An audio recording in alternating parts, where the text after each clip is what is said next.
Remind you, we have restrooms this way. We'll not be going back this way during breaks. We'll just simply be going out front. If you need to step out and walk around the sidewalk, that's fine. Stretch yourself and come back in. That's good. We do have coffee. We have diet sodas and water and donuts. So we're just glad you're here. Appreciate Dr. Finch bringing some donut holes. What is this right here? That's nothing. That's just a hole. You can eat as many of them as you want. Doesn't count. Okay. But we're going to begin with prayer today. Just want to say a prayer. What our intent is to build strong families. If we have strong families, we've got a strong church. So, and this is where the rubber meets the road. This is where we practice our Christianity. We can do it better. If we can work it out at the house, we can work it out anywhere. Okay? We believe that, and I believe it's going to work for us, and God's going to help us. I've said before, there's no such thing as a perfect marriage. What we're doing is we're working on it, okay? And that's a continual work all the way to the end. And as long as we got that mindset, we can understand and not have a misunderstanding about what marriage is. And I think we can better look at it and deal with things as we need to, okay? So let's bow our heads and pray and ask God to help us today. Father, we just want to thank you for your presence. And we pray, dear Lord, for your strong presence among us. And Lord, as the delivery and the anointing comes upon Dr. Fitch, Lord, as you've anointed him, Lord, to do this work. And we're here, Lord, to receive the benefits of that anointing, and pray that you would anoint us to receive it. And Lord, that we can look to you and ask for your wise counsel and ask for your strength to be made perfect in our weaknesses. And Lord, have your way this morning, and may your name be magnified. And we'll give you all glory and praise, because we ask it in the strong name of your dear Son, Jesus Christ our Lord. Amen. Dr. Finch, Miss Patsy spoke to us last night, so y'all just work it ever how you want to, okay? Thank you, Pastor. Thank you so much. Listen, I'm really honored that you guys are here today and last night, and I want to thank Pastor for, you've got a remarkable church. Patsy and I commented on the way home last night. What a great spirit that we sense here in this church, and really credit to your pastor to want to strengthen families. There's a lot of pastors at Crisis. I said it right. That's not a Freudian slip. They pastor in crisis. It's great when you have a pastor that cares about the family. They want to prevent crises and help to maintain families, to build families, to invest in families. And so that's a credit to this pastor and this church. And so we're honored to be here. And glad that you're back this morning, okay? I know that it takes a sacrifice for you to be here on a Friday night and then come back on a Saturday morning, which I think is awesome. So God bless you for taking the time to want to invest in your marriage and invest in your family. And because here's the deal. You're modeling the type of mother or the type of wife that you want your kids to marry. And you're also modeling the type of husband that you want your kids to marry as well. And so thank you for being here. If you are here today, you weren't here last night, just raise your hand if you need a workbook. Make sure we get one to you. If everybody has one. You need one? Okay. We've got one back in the far corner over there. We'll get that. Plus, I want to make sure you got those handouts this morning. And we're going to work. And matter of fact, everybody, we've got enough of these outlines for everybody to have one. So if you need an outline, husbands and wives, if you'd like, we can get these to you too. All right. So we're going to keep our brother busy this morning. All right. Okay. Well, what I say, on and on and on. I can't say it too much, and that is, grace equals transitional seed. As a result of God's grace, regardless of what's happened in your marriage, what's happened in your life, as a result of God's grace, there can be transition, there can be change, changed people, changed behaviors, changed lives. And so that's core. Without any hope, as the Apostle Paul says, people are most miserable because there's no hope for change. Long-lasting change without divine intervention, and that's the grace of God. If you would, I'd like you to look at page 14 in the workbook, and I just want to go over a couple of things that I think is very important as we kind of set the tone for today. There's a word called attachment. Okay, how we live, love, and learn is all about attachments. You know, attachment styles. There's secure attachment styles. That's what we're all working for, to have a very secure attachment style in your marriage where you feel trust, you feel like there is security, there's emotional sharing, there's availability and accessibility in the here and now, there's engaging. Those are what John Bowlby in his great theory and research of attachment talked about, is this aspect of attachment, very important. And then there is what we call avoidant attachments. Avoidant attachment says, I'm okay, you're not okay. You know, so if you're in a marriage where you think you're okay, but your partner's not okay, you're already set up, aren't you? And then there's the ambivalent attachment is, you know, I'm not okay, but you're okay. And then there is the disorganized attachment that basically says, I'm not okay and you're not either. So it reminds me of the story of the pastor and the missionary at the Hathaway Bridge in Panama City on the Carl Gray side of the bridge. So it'd be on the east side of the bridge as you're going across to the west side. They were out swimming one weekend, and matter of fact, the pastor and the missionary from Alabama. And the pastor and the missionary out swimming, you know, and all of a sudden they developed a very strong current. You know, undertow in that area is known to be pretty bad. And so the pastor says, boy, this is not good.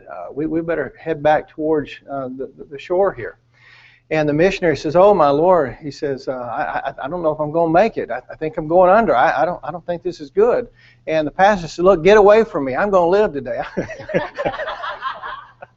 So I give you this story to say, look, you've got to have an attitude that you're going to make it. Remember, we started out last night saying the marriages that make it are the ones who have the highest expectation. We are going to make it. We can do this under the umbrella of God's grace. Now, here's the deal. There are marriages that have that philosophy and idea. And then there are traumas and tragedies that happen. And, you know, it doesn't mean that God's not faithful. It just simply means that things happen sometimes we don't understand. And some marriages don't make it. But again, let's empty out our shame rocks and say God wants all marriages to make it. But if your marriage hasn't made it, or if you're in your second marriage, or you're out of a marriage right now, I just want to tell you, God doesn't love you any less. God loves you even more, and He's right there for you to help you and to assist you in the process. And you just simply ask the Lord to help you keep growing in every way that you can. And He's faithful to you. So when we look at attachments, it's very, very important that we understand that secure attachment is very, very, very important to learning, loving, and living. Now, we passed out some handouts. I appreciate, thank you. And so I want you to take some time right now, early on, to, here's my directions. They quit letting me lead worship years ago when I was in ministry because I always made up new words. And they said, that's not in the, I said, well, it sounded good. So I like to even change instructions. I color outside the box. I don't know if you know that yet, okay? It's okay to color inside, but I like to color outside too.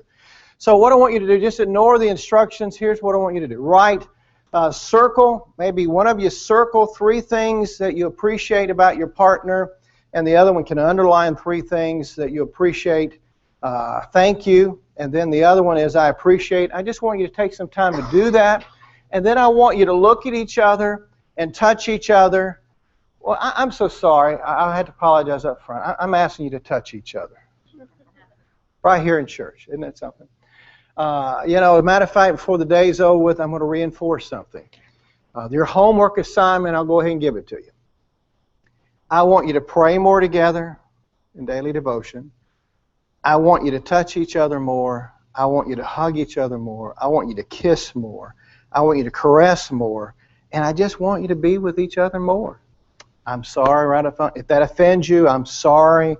But you know what? I think that'll help you in your marriage and developing that secure attachment. All right, so take your time a little bit and go ahead and let's do this, okay? Do the little handout in the process.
Da, da, da, da, da, da.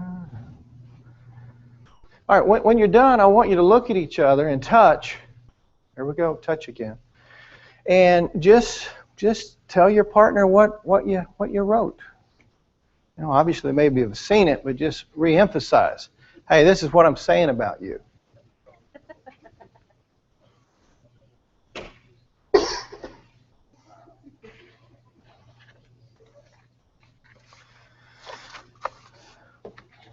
Plus, towards the mid-morning, if you're interested, throughout the morning, just write any questions down that you have, and we may be able, you know, if I can't answer it, I'm going to ask my wife. She'll help me. And she'll help me. We'll talk about anything you want to talk about. All right? Well, I think. Let me qualify that, I think.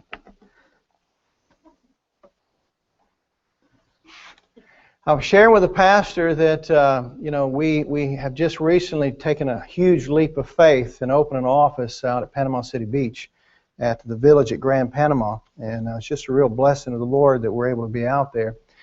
And we have the Lord has provided a contact, and so we may be able, just kind of think about it.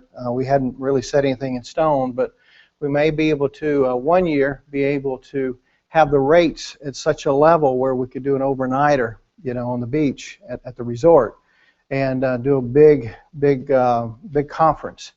But again, this is I love the smaller group setting. I really love this. I told my wife last night. I said, this is truly idea what we're doing here, what the pastor's doing here.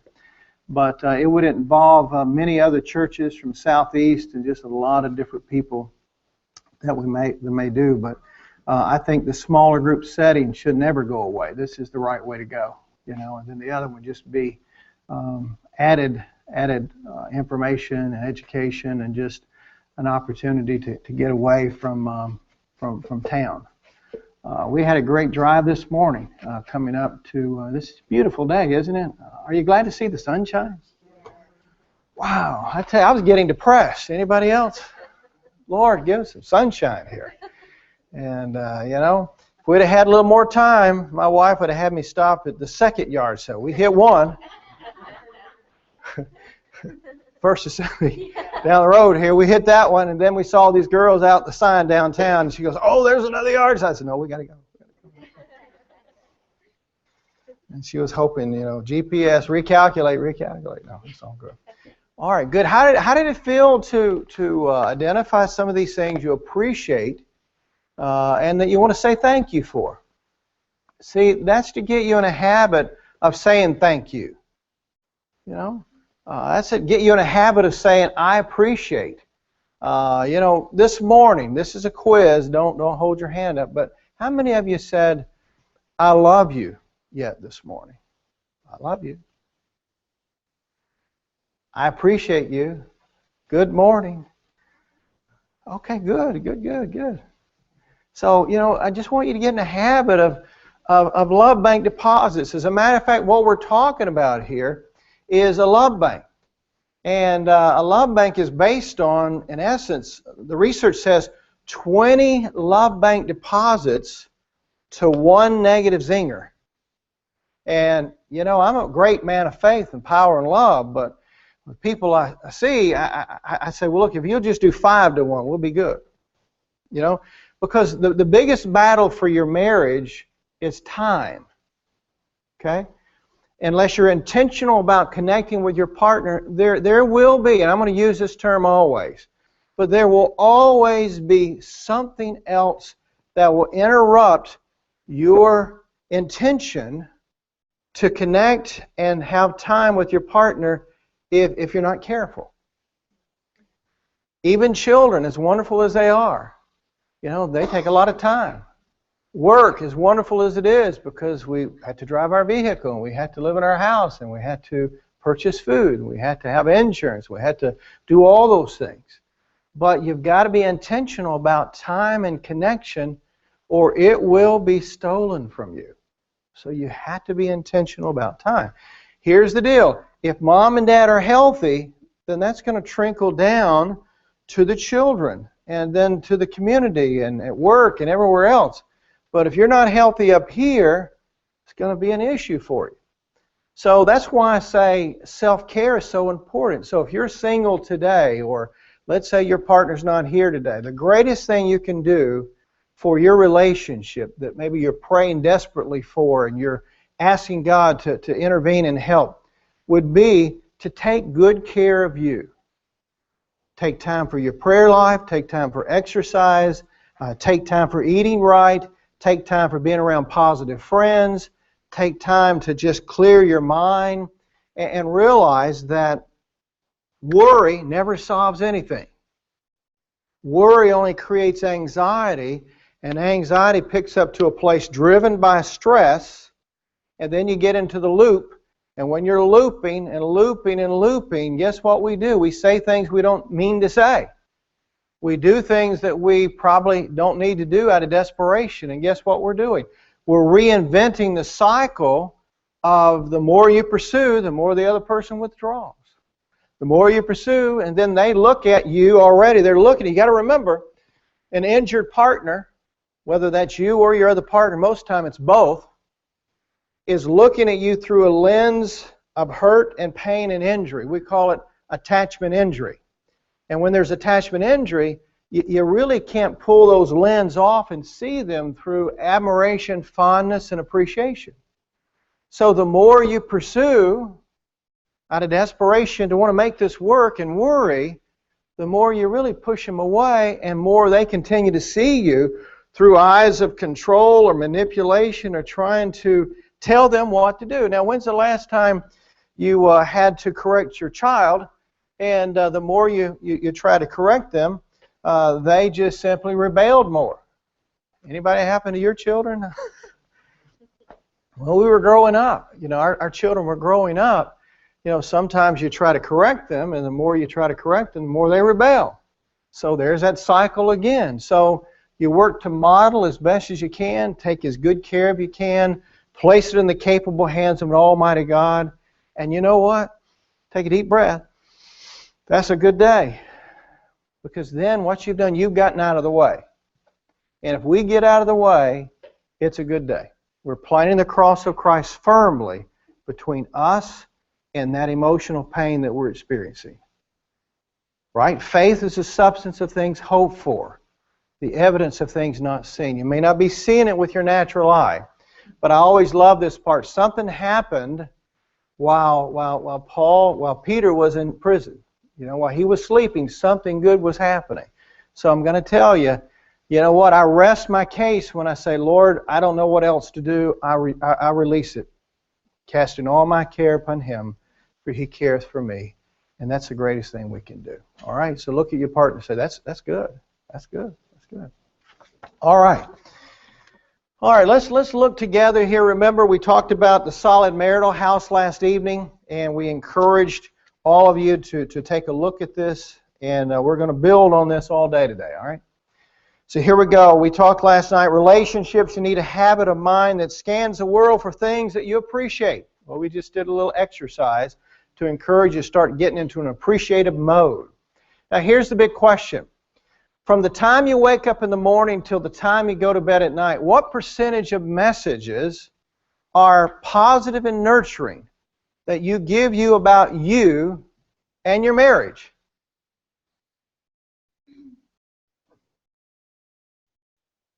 Hopefully it's 60, 70, 80, 90, 100%. But if it's less than 50, or you're at 50, other life stressors will create a tension that will cause you to go down to the lower end of that scale. So we want to encourage you to start thinking very, very positive about your partner and positive about you. You know, look at your partner and give them 2 positive things about them right now. And if your partner's not here, listen, I want you to write down some positive things about you, all right? Write 2 or 3 positive things about you down right now. And then I want you to put it in your pocket, okay? If your partner's not here, put it in your partner, because that's like you reminding you of these positive things about you, okay? But look at your partner and give them 2, 3 positive things about him.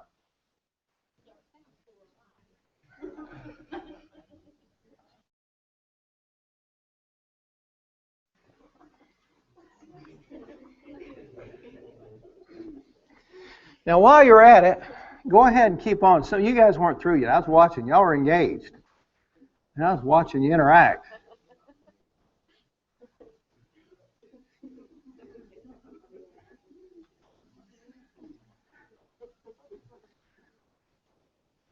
So if you're here by yourself today, write it down, put it in your pocket, because I want you to start edifying you.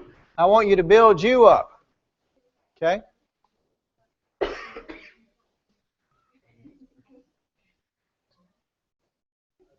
All right, now the next thing I want you to do with your partner, and if your partner's not here, I want you to just to talk good about you. But I want you to look at your partner and say, you know, I can remember an activity we did when we were dating that just really was just so phenomenal. Now, I'm going to give you an example. On the way up Highway 77, driving up to hit that cutoff by the prison. What is that, 279? What is that?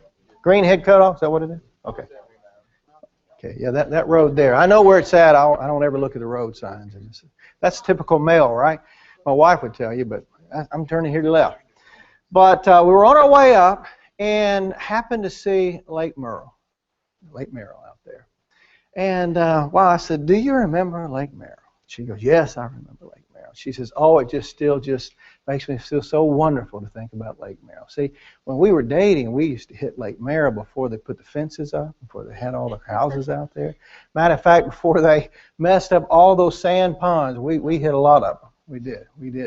And you know, you just think about those fond memories. So take a minute and think about a fond memory when you were dating that you can share with your partner. Do you remember when we did this? All right, go ahead and do that. It's interactive. This is good. Think.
Sounds of healthiness. Laughter. It's sort of like in Panama City when there's certain wind that blows downtown area, you can smell the paper mill. And this is a good thing. This is a good thing. Hear me coming. This is a good thing. And people who really know or in the know, they say, wow, you smell that bread and butter? Okay, you hear what I'm saying to you? It is the perception, it is the thought, it is the idea that this is good. All right, that's what we're talking about, the learned optimism. When we don't hear them as often because of the budget cuts, but years ago, when I'm in my Niceville office, sometimes I get worried, am I going to get blown up today? Because they blow bombs up over in Eglin, and you can hear it shaking the whole buildings over there, you know? And I'm thinking, man, is everything okay? And then one guy told me, he says, look, I don't know if you know this, but it says we have a site, he told me where, and he says we fly drones from way over here to way over here, and we have the Walton County Sheriff's Department closes various roads when they're doing that to target something over to blow it up over to Eglin. You know, and I'm thinking, really? I think, I don't know about that, but see, the perception is they're practicing because if we need safety, it's going to be a good thing. It's a good thing. It's a good thing. So where I'm going with this morning is when we hear the jets years ago, we'd hear other people say, well, that's a lot of noise. And other people go, no, that's sounds of freedom. See, perception. If your perception is more positive towards your partner and about your marriage and their intention rather than judging the motivation, then it's a great day. because you realize we're back to trust. I can trust my partner. They would not do anything to cause me harm and distress. I love them. They love me. It's a good day. And now the bridge of vulnerability is met, and now we get the emotional connection. Are you with me on that? The bridge of emotional connection. If you will, turn to page 21 in your workbook. I want to show you something. We're going to work really hard today to help you avoid gridlock. Okay? Gridlock is a new term for an old-fashioned term of butting heads.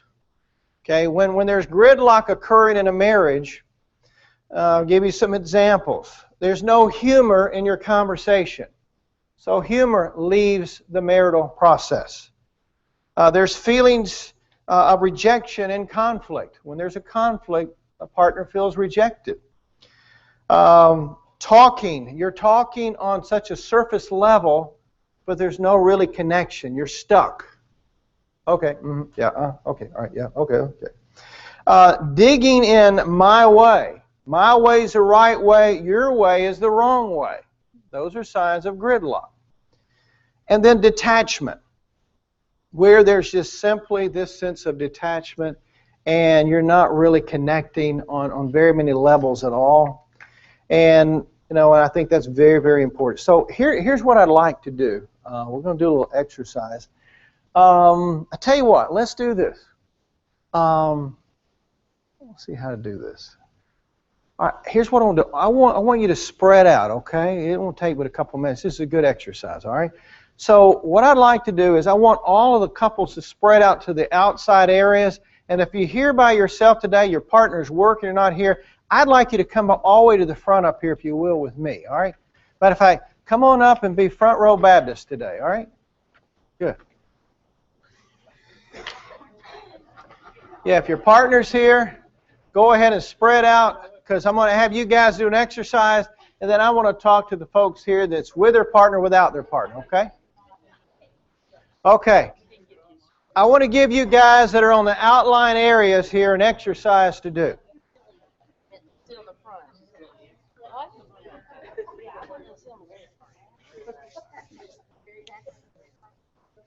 All right.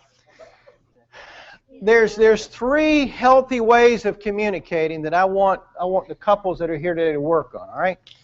The first thing we're going to do is three things: inviting, reframing, affirming. Inviting, reframing, affirming. So what I want you to do is I want you to take turns of telling your partner what you need. All right, and then we're going to do something really cool here with you guys, okay? But what I want you guys to do is I want you to invite your partner to tell you what they need, and we're going to switch back and forth. So, and remember, last night we started deleting from your vocabulary, you always, you never, you should have, why didn't you, I told you so. So you can't use any you statements. You statements are off limits. Can't use them. So you use I feel, I think, how would it be, I would like. So you invite your partner to share. When your partner shares, what you do is you got to listen. You got to be listening, because then I want you to reframe. So what I'm hearing you say is, you'd like to go to another yard sale this morning, but we've got to get to the church. Did I get that right? Yes, you got that right, see? And say, well, thank you for sharing. And then you turn the other way, and the other partner shares what they need from you, and then you basically regurgitate back exactly what they said, not what you want them to say or think they said, but you got to give it back to them in the same language. And then you appreciate, thank you, I appreciate you sharing that with me. All right? And did I get that right? So you guys work on that, okay? All right.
I'm watching you guys talk. This is good. This is good.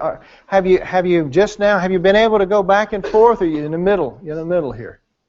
Have you guys been able to go back and forth with the I feel, I think, how would it be, and reframe and appreciate? You guys been able to do that too? Okay. Well, let's come back together where we were. And good job. Good job.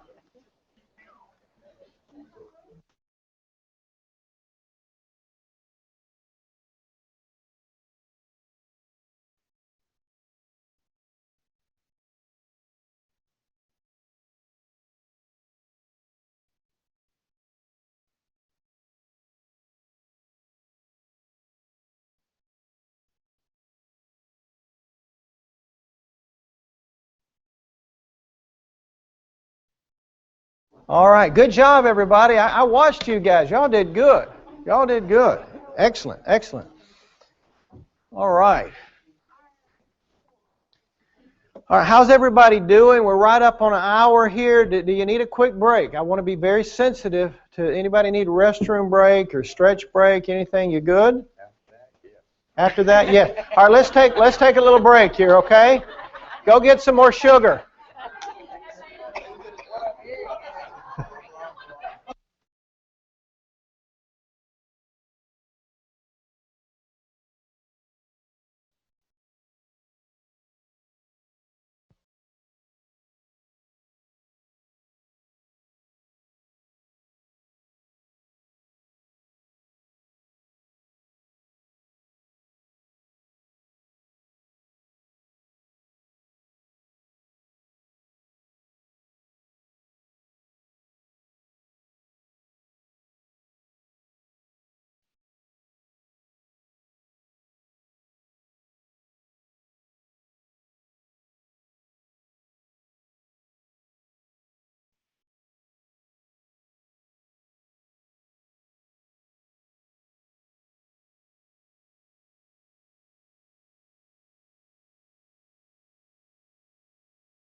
All right.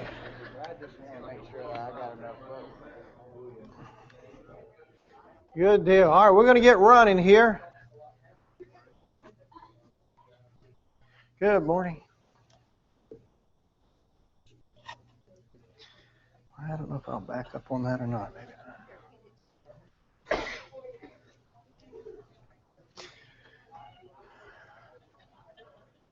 Okay, we're going to move along fairly swiftly. We got a lot of stuff to cover here. We'll get to it. We'll make it happen.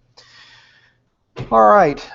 There's a lot of different theories out there. Believe it or not, I know this may be hard to believe, but for a long time, it was basically whatever imagination a marital therapist could come up with. You know what? It was sort of like they just imagined what a nice relationship would be or what a healthy relationship would be like, because there was no really good clinical evidence that was out there. As you can tell, there's all kind of self-help books. Some of it's based on how me and my wife have done, basically, or our journey, and that's good because that's their journey, but only until the last couple of years have we had actual documented research. So I used a lot of research from a guy by the name of John Gottman that actually has a love lab in Seattle, Washington, where he studied couples for years and years, and this is based on data. And so we're going to look at this because it's called the Gottman method. As a matter of fact, my whole team, I took them out for a national conference. My son Dallas, who's joined the practice, a master's level, and Meredith, we all went out for this conference, and just excellent conference. But with Gottman, it's sort of like the new approach to conflict management versus resolution, because sometimes we're not going to resolve conflict, but how do we cope with the conflict? And then not all conflicts are the same. There's hidden agendas. It's like, okay, what's the secondary gain of staying in gridlock? What I usually say is there's what we call the isolation and distance cascade. There is, wow, we've got problems in our relationship. And then the perception is, wow, these are severe. And then wow, we better work these out alone. And sometimes there's a separation. Sometimes you're working it out alone because you're just not talking, or you're gridlocked, or you're stuck while you're in that relationship.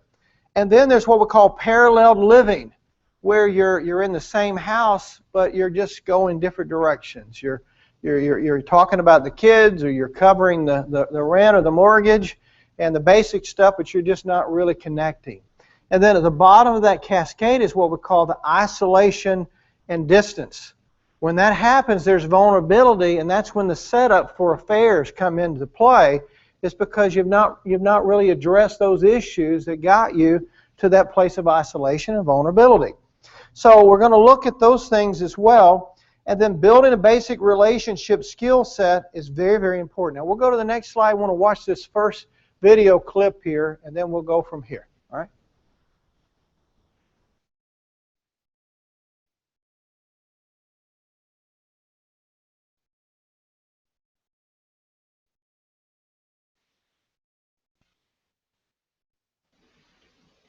Yes, sir.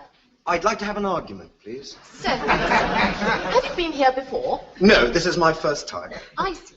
Do you want to have the full argument, or were you thinking of taking a course? Well, what would be the cost? Well, yes, it's £1 for a 5-minute argument, but only £8 for a course of 10. Well, I think it's probably best if I start with the one and see how it goes from there, okay? Fine. I'll see who's free at the moment. Mr. Dubake is free, but he's a little bit conciliatory. Yes, sir. Try Mr. Barnard, room 12. Thank you.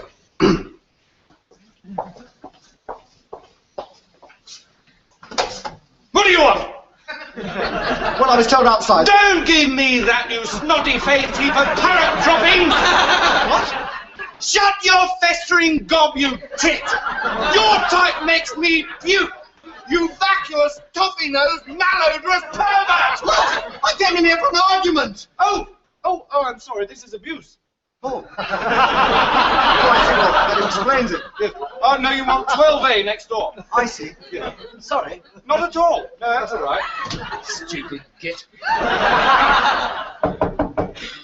Come in. Is this the right one for an argument? I've told you once. No, you haven't. Yes, I have. When? Just now. No, you didn't. Yes, I did. Didn't. You didn't. I'm telling you, I did. You did not. Oh, I'm sorry, is this a 5-minute argument or the full half hour? Oh, just the 5-minute one. Fine. Thank you. Anyway, I did. You most certainly did not. Now, let's get one thing quite clear. I most definitely told you. You did not. Yes, I did. You did not. Yes, I did. Didn't. Yes, I did. Didn't. Yes, I did. No, this is an argument. Yes, it is. No, it isn't. It's just contradiction. No, it isn't. Yes, it is. It is not. It is. You just contradicted me. No, I didn't. Oh, you did. No. You did just now. No, nonsense. Oh, look, this is futile. No, it isn't. I came here for a good argument. No, you didn't. You came here for an argument. Well, an argument's not the same as contradiction. Can be. No, it can't. An argument's a connected series of statements to establish a definite proposition. No, it isn't. Yes, it is. It isn't just contradiction. Look, if I argue with you, I must take up a contrary position. But it isn't just saying, no, it isn't. Yes, it is. No, it isn't. Argument's an intellectual process. Contradiction is just the automatic gainsaying of anything the other person says. No, it isn't. Yes, it is. Not at all. No, look. Thank you. Morning. What? That's it. Morning. I was just getting interested. Sorry, the 5 minutes is up. That was never 5 minutes just now. Afraid it was. No, it wasn't. Sorry, I'm not allowed to argue anymore. What? If you want me to go on arguing, I'll have to pay for another 5 minutes. But that was never 5 minutes just now. Oh, come on.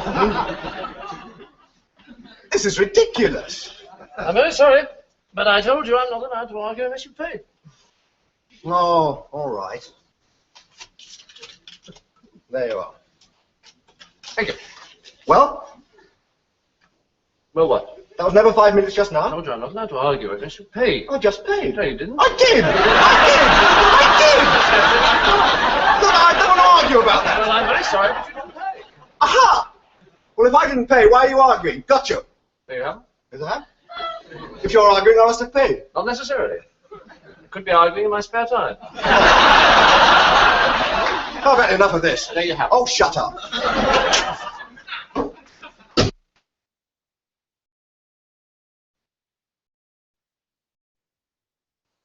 You know, when you argue, can anybody, think that, man, I'm probably not my set age when I argue with my partner? What if we pulled up on the screen all the different arguments you guys have had in your marriage, in your relationship, and we rewound it, then we hit play? How old would it look emotionally? Would it be your set age, or would it be maybe a younger set age? Because when we argue, we'll talk about this in a minute, but there's something about getting upset. There's two different people, one when you're upset, one when you're not upset. And so we're going to talk about this. Did anybody see anything that was remotely, similar to what happens between? No, I did not. Yes, I did. No, you did not. When you get into those argument patterns.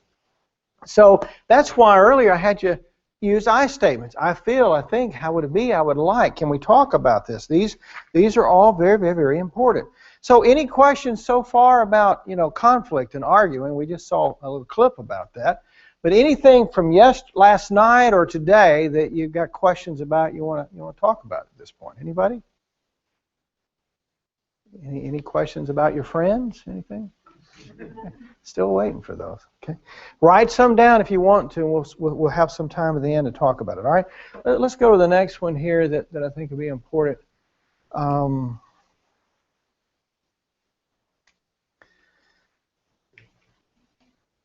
right. Let's look at this. Last night we all realized we're dysfunctional. I hope that didn't hurt your feelings.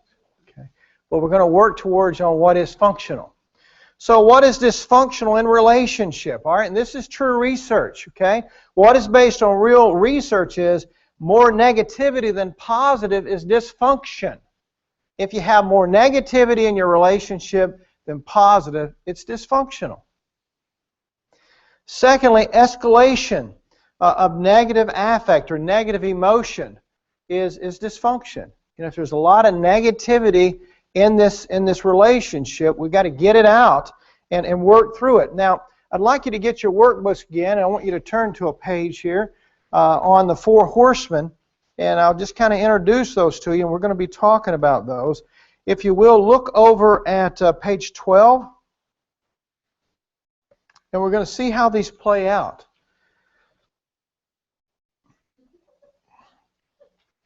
So don't saddle these horses up, okay? Don't ride these horses.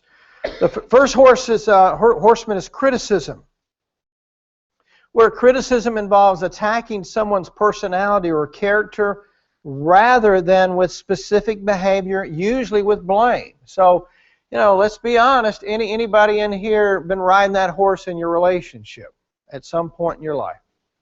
I'm raising my hand. The rest, we need to have an altar call right now, Pastor. So we all do that at times. We really do. Secondly, the second horseman is what we call contempt. Contempt's the intention to insult and psychologically abuse your partner. He or she is stupid, incompetent, a fool, abusive, a decay of admiration, hostile humor, mockery, superior moral stance, where you throw the Bible at them and say, bless God, you're going to hell today because you looked at me that way, and that's not good in the eyes of God. Now, that's true. You will go to hell if you don't really line up with God's Word, but I believe it's the Holy Spirit that gently pours your partner to a place of repentance. And if you're not careful and you beat them up with religious scripture or moral superiority, then what's going to happen is it's going to create some defensiveness or stonewalling. So we look at the next aspect here. With contempt, you want to be specific with complaints rather than attacking your partner's personality. We don't want to attack. The third horse is defensiveness. And it is interesting, when a partner's being contemptuous or critical, it causes us to want to be defensive. Can everybody agree with that? So when we're defensive, when one is acting contemptuously, the other responds defensively, which makes matters worse. And then defensiveness is understandable when you're being attacked, because you want to say, well, no, I didn't do that, or I didn't say that, or no, that's not true, or you get into cross-complaining back and forth, and it creates some problems. So signs of defensiveness is, no, I'm denying responsibility, didn't do it. Making excuses, no, it wasn't me. Disagreeing with negative mind reading. Any fortune tellers in here? I know what you're thinking. I know what you're about to do. Really? Cross-complaining. And I got to go ahead and debunk a myth here, okay? This is a debunked myth. You hear couples, and they mean well, but they'll often say, many times, it's younger sometimes, most of the time it's older couples, and God bless them, I love them. But they'll say, brother, we've been married 40, 50, 60 years, and we love each other, and we've never had a harsh word with one another. We just know what each other is feeling and thinking, and life has been so bliss, and we've just never had any fallout whatsoever. And I'm thinking, God bless you, because this has been dead for a long time. Listen, marriage is a living, breathing organism that we call alive. And if your marriage is alive, you're going to have conflict. Okay? Everybody has conflict. Everybody has issues. It's not about resolving the issues. It's not about changing your partner. It's about loving and acceptance and forgiveness. So when we look at this, being conscientious is very important, and being healthy is important. And then the other thing is, when you start repeating yourself, you're probably on the defensive horse. And then we've got to talk about the fourth horseman, which is the stonewalling, where you just become stony, silent. You stop listening. You never say anything. You just shut down. It's a brick wall. And you remove himself by turning into a stone. The atmosphere is stony silence. It's a powerful act. It conveys disapproval, distance, and smugness. What do you think? What would you like to do? I'm sorry. Wow, that really invites a lot of love, acceptance, and forgiveness, doesn't it? So we're going to look at that one as well. Now, you know, we hear the term rut a lot during hunting season. Right? But in marriages, it's a totally different thing.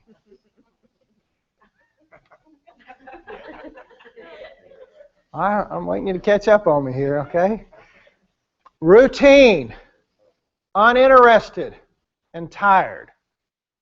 If your marriage has become so routine, uninteresting, and tired, you're in trouble.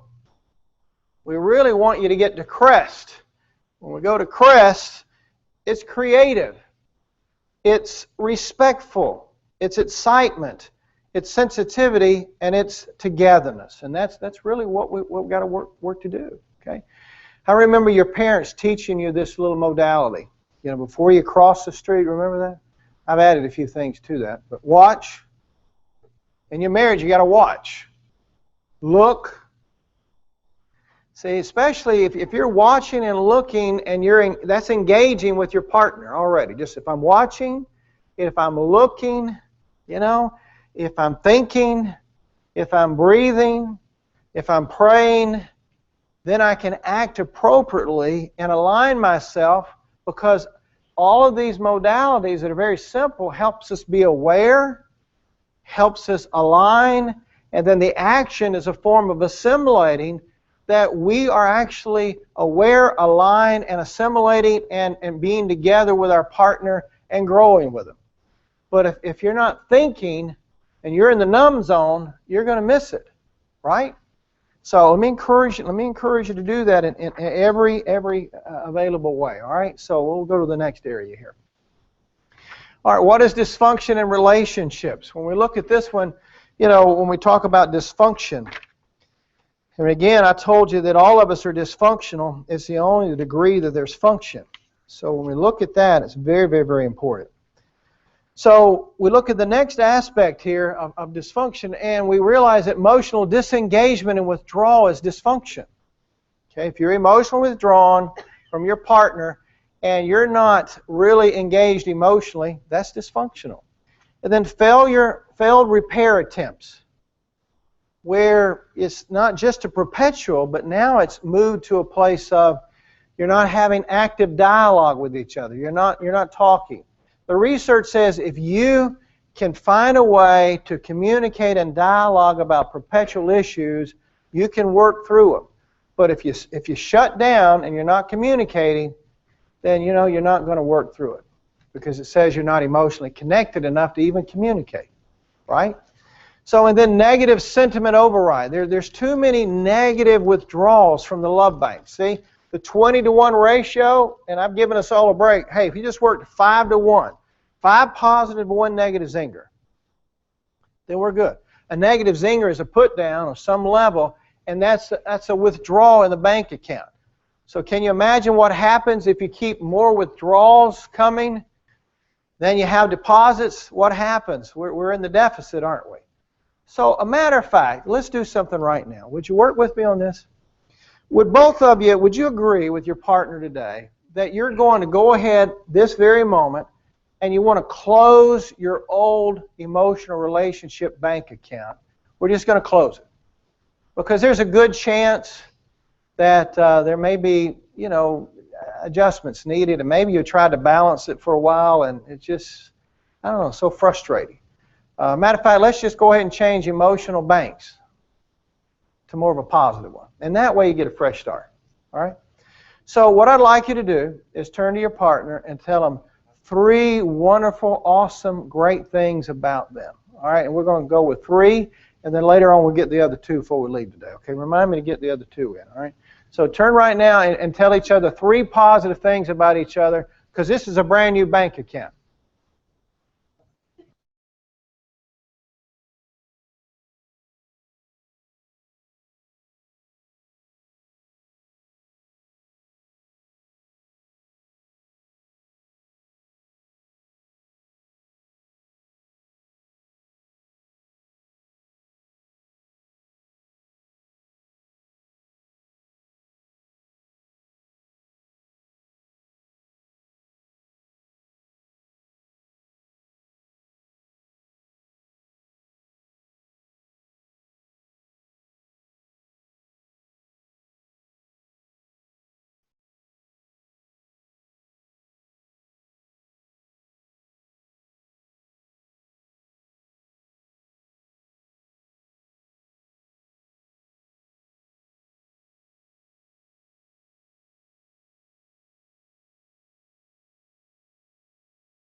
Okay, good job, good job. Stand up with me this morning if you will.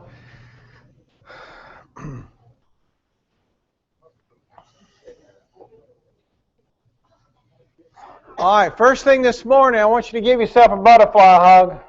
Okay, it's all good. So you got to love you for you love your partner. It's good. Oh, isn't that great? Wow, that's good. All right, now take a deep breath. Okay, you got to get over the hill. Try it again. All right, one more. Okay, good job, good job. You may be seated. Good deal. All right. Okay.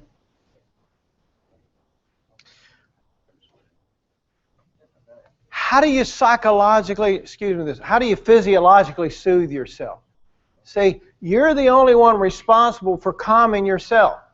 Isn't it amazing we get mad at our partner and we expect them to calm us down? Really? Now, we don't say it that way, but it's like, come on, I need a hug. I just really got on the defensive horse, and I got on the criticism horse, and I'm on the contemptuous horse, and now I expect you to come over and just love on me. Really? Does that make sense? So you got to be able to calm yourself. How do you calm your own self? How do you soothe yourself? Because you've got to put yourself in a healthy place to be in dialogue with your partner. If you don't really work to address your own mind, body, soul, and spirit, how can you be ready for that time? It's like, you know, I worked with this pastor one time, and he made a comment close to Easter, and it was really, it was amazing. It was a hoot. We all laughed, and he got really red and embarrassed and wanted to go hide under the pew. But he was telling people the week before Easter, he says, look, all of you come on out to church. We want you to come. And he had a very humble heart. He was just trying to be humble and get people to come. And he says, look, he says, just get up. And he says, just don't wear anything. Come on down. What he was trying to say is, look, don't worry about new suits or new dresses. Just come to church. And then one morning he got up and says, look, praise the Lord. I'm glad to be here today. I got up on the wrong side of the leg. So, you know, it's like sometimes what we want to say to you is that you got to be vulnerable, and you got to be able to say, look, I want to work on calming me. Let me call a time out here, and I'll get back with you. We'll talk about this. And then another thing that describes dysfunction relationship is failure of men to accept influence. Guys, it's documented research that often we are resistant to influence from our partner. If you don't believe that, what's the last time you went on a trip and your wife says, honey, I really feel like that this is the right interstate exit, you know, before the GPS, you know? And a lot of times we say, well, look, the wife says, would you please punch that in? No, I know where I'm going. I don't need a GPS. And we just screw it up every time. We miss it. We miss the mark. We really miss the mark in that regard. All right, here's another video. Hold on. And listen, let me give you a disclaimer, okay? Here's the disclaimer. I forget which one of these, but I am not advertising any alcoholic beverages. I don't think it's good for you. I don't drink. God don't want you to drink. But there's a good message behind this. It just happens to be sponsored by this place, okay? But I'm not advertising, okay? I love Jesus. I want everything He wants.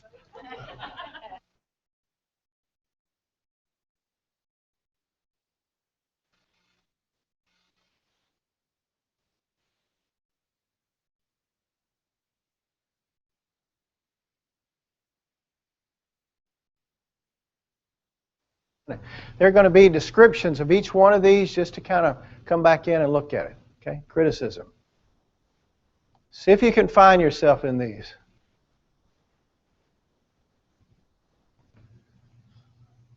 Blame and attacking, character, otherwise insulting.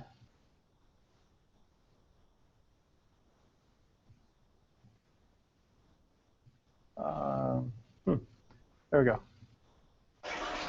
Because that's your way of dealing with everything. You don't do it. You don't want to do it, you don't do it. It's like doing your chores. What are you doing to make the chore thing change? You know, like you want that to run differently where they do more chores. What kind of planning have you and time have you spent fixing it? Or if you just keep telling me you want it to run differently? What I'm trying to say is that you never talk about anything until it's crisis point and we're in the middle of a fight. You never bring anything up in a neutral territory when it can be effective.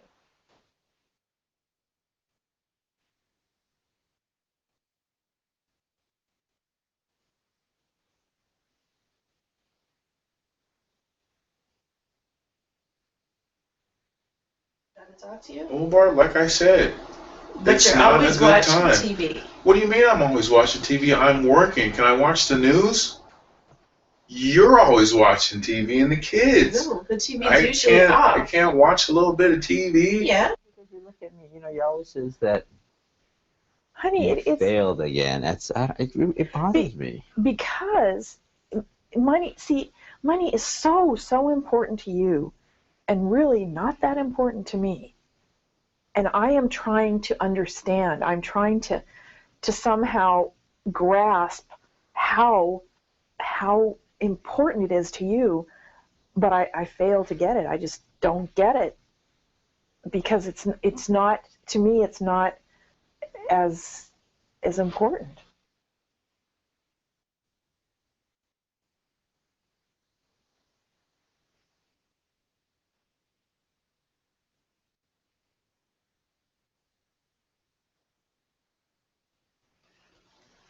Well, I want to know that I'm here and I want to hear what you have to say. And I can just listen. If you give me a chance, just let me listen. Yeah, but a lot of the time I already know what you're gonna say. Oh, it'll be alright. Oh, we'll get through it. Oh, we'll make it, it'll be okay. Oh, I love you. Oh, I'm behind you. But you No, I practically, you have to I'm gonna give you an start this little attitude. thing like, well, what do you need it for? Or what do you need it for? Why can't you just be nice about it?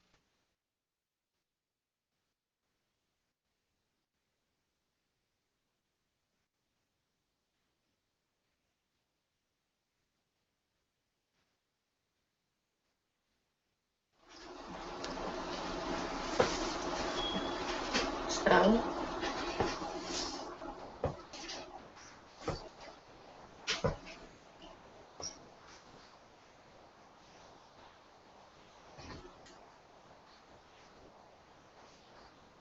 yeah, we don't.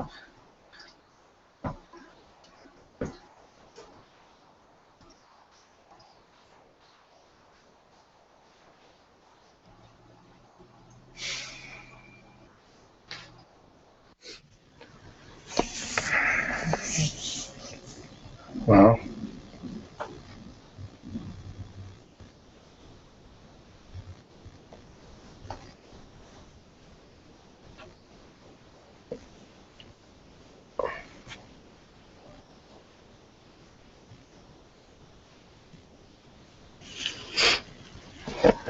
what do you want to talk about the money?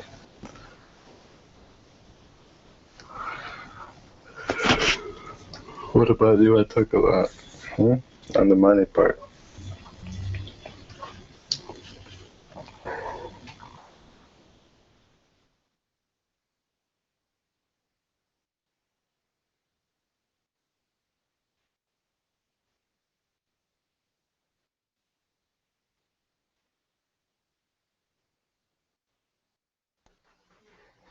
Yeah, did you see yourself up there in any of those areas? It really makes a difference when you can see it, and then how that sometimes we tend to get in those modalities, and it's just, it really is just not a healthy place to go or healthy place to be. 4 horsemen. We all jump on those horses and ride them, and it's not a healthy place to be over a period of time. Any questions about those 4 horses? I do have a question. Please. On the last one, Stonewall, and I know it ain't that be funny, but at some point, that is better than the alternative, is it not? It makes me madder. Yeah, it makes me madder.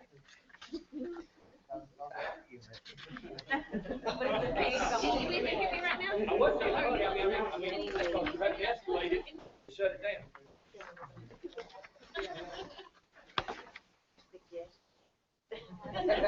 This is good dialogue. What if you're in a vehicle when it happens and neither of you can walk away? Yeah. Yeah. Pull over. Drop somebody off. Yeah. Any other feedback? This is all good. Now you're stonewalling me.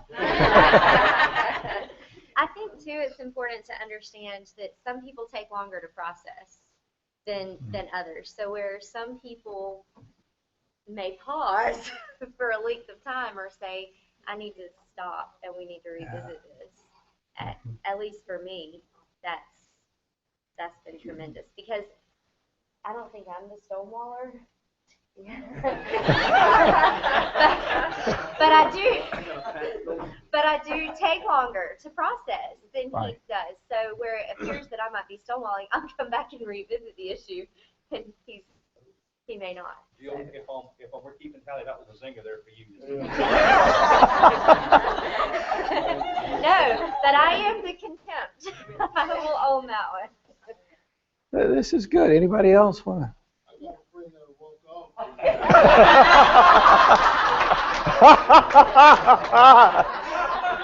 Thank you for telling us about your friend. I knew the friend was going to show up.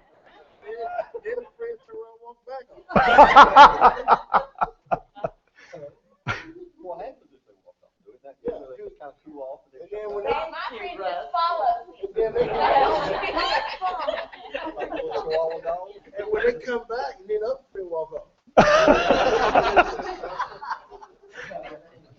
Okay, see, this is good, and your question, your question's good because, there are about 80% of the time it is the male, it is the man who stonewalls 80% of the time, but there's sometimes 20 up to 30, 40%. Sometimes roles can be different. I never. Well, one of the big issues I have with a lot of the Christian books that are out and otherwise is that we, constantly trying to put men in one category and women in another. And I got good news for you, okay? And that is men and women are from the same planet after all.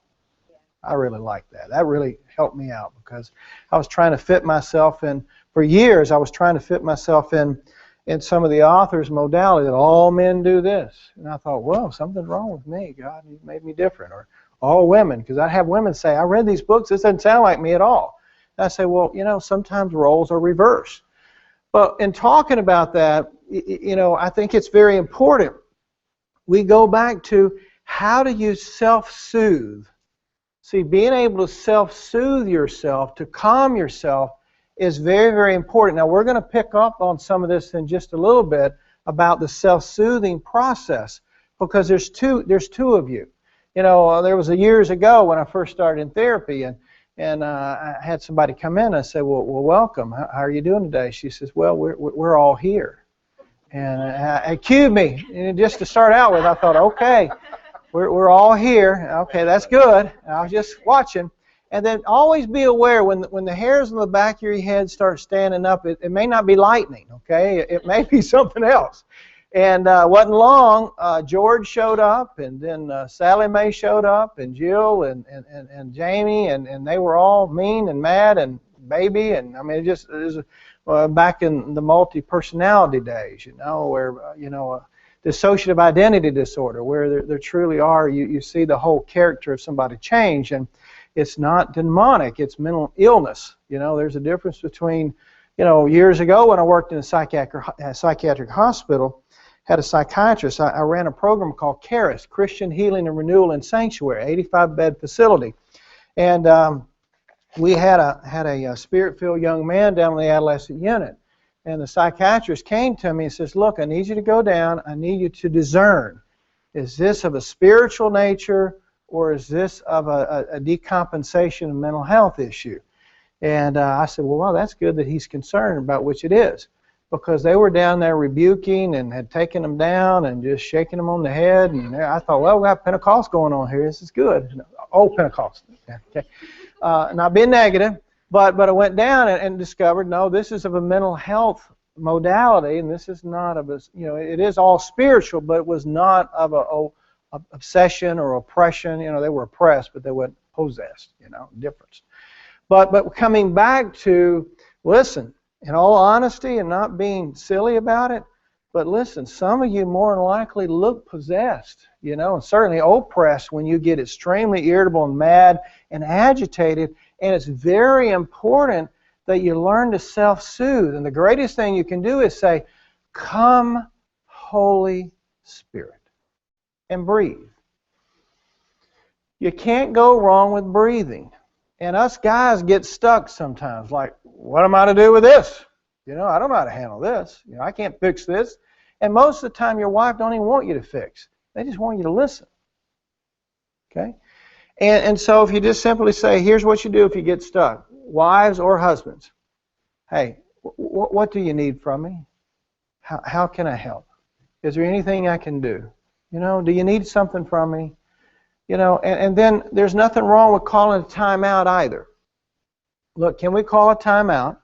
But whoever calls the timeout has to look at your watch and say, okay, but at 12 o'clock I want to come back and I'd like to invite you to share about what's going on. Because the things we think we're going to get back to when we call timeouts, most of the time are, let's just sweep it under the rug, and you start tripping over that pretty soon because it just piles up on you.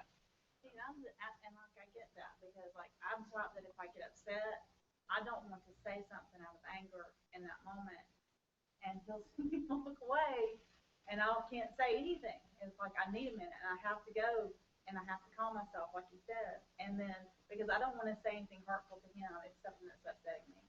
Because in the moment, I know I will, and I have to make myself go to that place. And he's really good about coming back to me after a while and saying, "Let's talk about this." And we talk it through and work it out, and that's an important, and you talk to us about that, and I appreciate you. Well, thank you. See, and it's important for you to honor what your spouse needs. Some of you, we got to solve this right now. Let's go right now. And you follow your husband or your wife into the bathroom, or look, can we just wait? Gotta wait. And what you got to do is you got to self-soothe yourself. You got to calm yourself to trust the process, okay? And walking off sometimes is a good thing. And I want to come back to your question and say, it may be good to shut it down if it's too much, but what you do is say, hey, look, can we call a timeout? But we need to come back and talk about this later, or otherwise, you're not attending to the issue, and here's what we know about stuff we don't attend to. We push it back, shove it down, push it back, shove it down, and over a period of time, it builds resentment. And resentment basically shows itself with walls or defense mechanisms or barriers. And then you want to know what's wrong with your sex life or your passion? It's because you probably push back, shove down, push back, shove down. So much resentment and defense walls, your limbic system shut down. And not only that, you're still walking away. You're just not doing it physically. You're just shutting down physically, sexually. But he was supposed to read my mind. He was supposed to know what was wrong with me. Oh, yeah, right. Yeah. I mean, and how dare him not know what I was upset about? You know what I mean? Yeah. And that's where I got. Yeah. Anybody relate to that? Don't you know? Don't you think, too, I know it can appear to the person that's being walked away from, if somebody doesn't say, if the partner doesn't say, time out, let's wait and talk about this a little bit. It appears if you just storm off or if you walk off, he doesn't find this important. And it's important to me, and he has no consideration for what is important. Yeah. Everybody knows. No. That was my friend when she talked to me. That was the friend. Another friend. This is good. But, does it not look like, could it not be interpreted as, just to take the time and say, okay, I want to talk about this, can't do it right now. Sure. How long is too long to wait? Because then they think you don't care. Well, I think you go back to, hey, can we talk? Would you like to talk? What do you need? Can we share? I'm ready to talk about this. Are you ready to talk about it? Inviting. So you got to invite.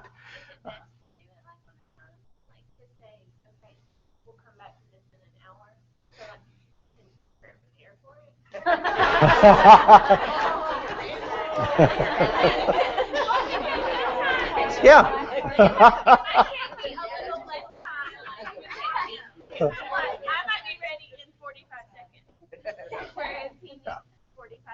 Sure.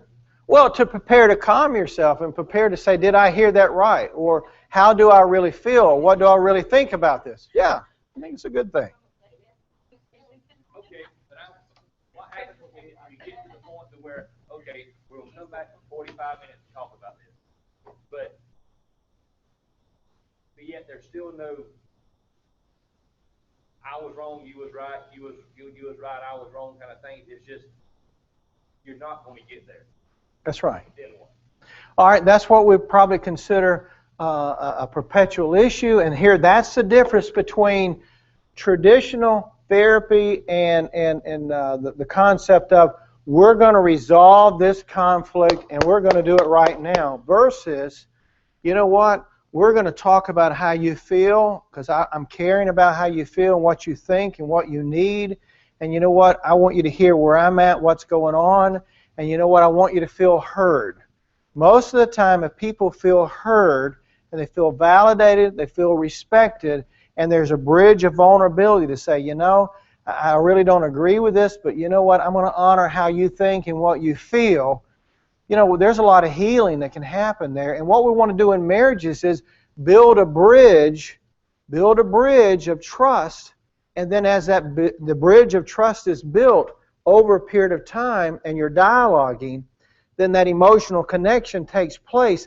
And even today, if your partner says, I don't think, feel, and want to do or act or go or whatever the issue may be, if there's a safetiness of feeling loved, cared for, forgiven, and honored, it is amazing how a partner will step up to the plate in some areas of their life, even though they hate golf.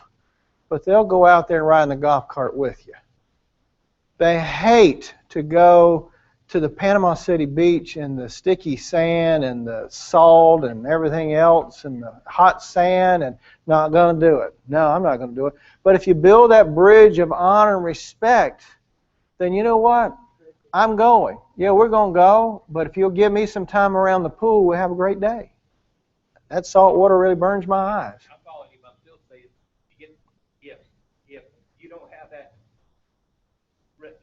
Resolve. Even doing what you're saying, that's still not throwing it behind you and building resentment? Could be. But I think we have to be able to plant the cross of Christ firmly between how I feel, how I think, what I want, versus how you think, how you feel, and what you want. And it's a sense of surrender that says, you know what? I don't have any control over you. You really can think for yourself. Because, see, I was one of those, you know, early on, and I'm a priest in my home. I'm even a minister of the gospel. I'm Assemblies of God. I'm ordained. And we can't wear no swimsuits no more. You can't do this. Oh, man, I'm thinking, am I crazy out of my mind? I thought she's the sexiest woman I've ever seen in my life. And all of a sudden got married, and it's like, you can't do none of that no more. I'm thinking, there's something wrong with me. You know, God healed me. Okay, He did. He healed me. I'm glad to promote that today.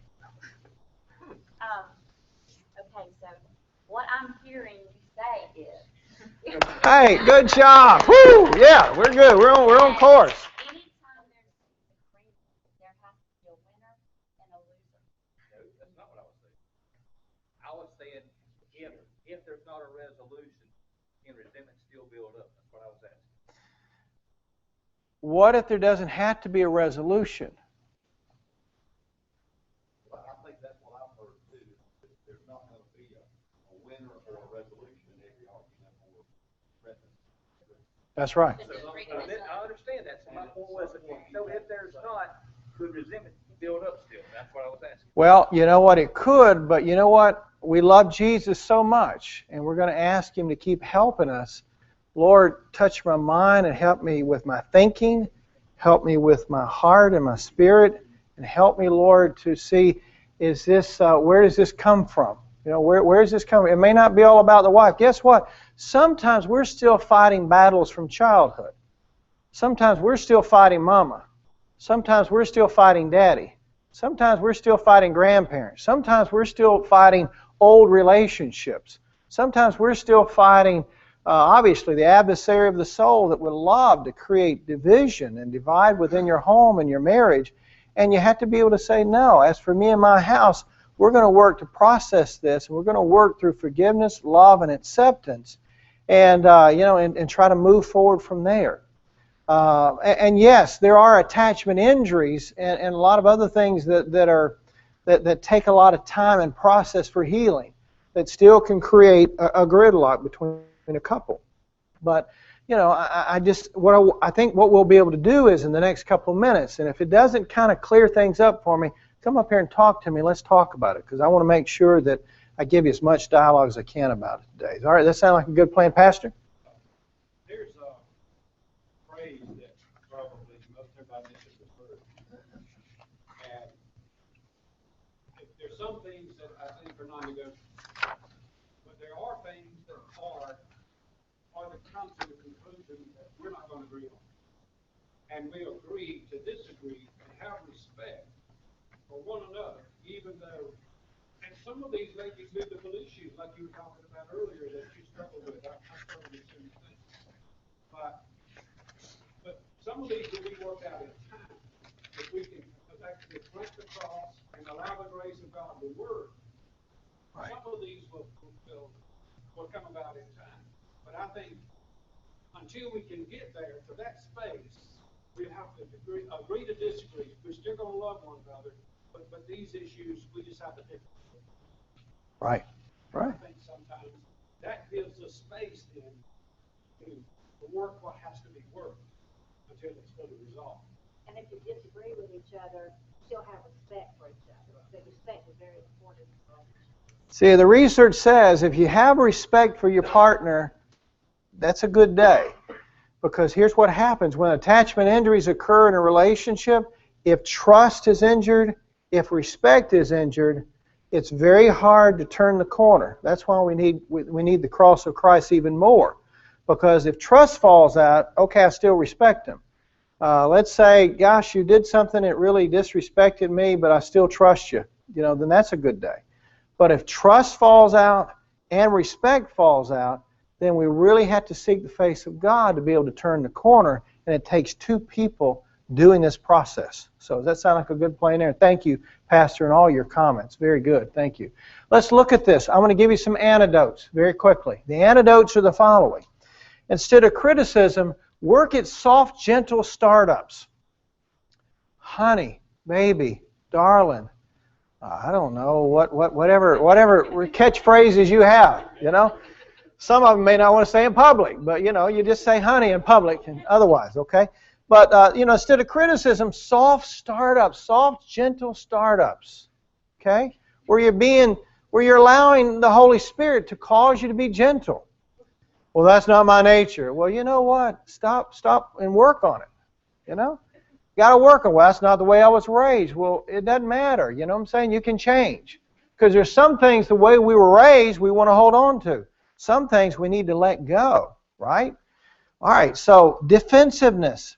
Instead of being defensive, I'm going to take responsibility. I'm going to own that. Instead of contempt, we're going to work to build a culture of appreciation. I appreciate you. I'm fond of you because.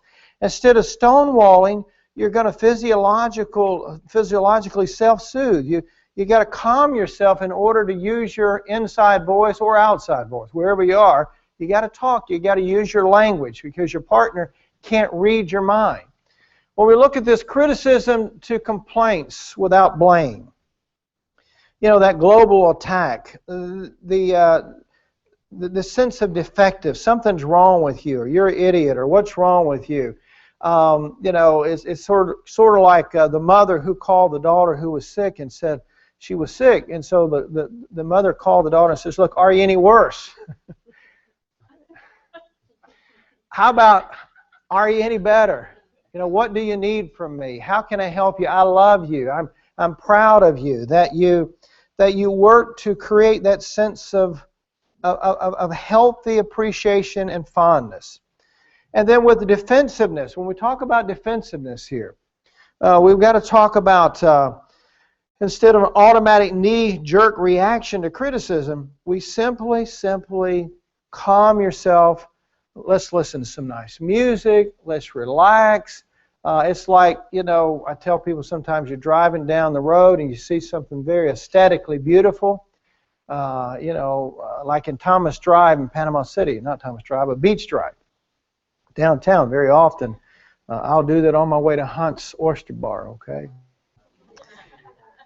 some of you familiar. And then I'll go to Catherine's Table, Hunt's Oyster Bar. But they hadn't had any oysters lately, by the way. Pray for them. The oyster industry needs help. Help me out. But sometimes it's like a couple driving down Beach Drive, and I say, look, you're there with your partner, maybe you're listening to the radio, the window's down, whatever, and you look out and your partner sees this beautiful sailboat. And she says, what a beautiful sailboat, and the sun's glistening over the water. It's so beautiful out there.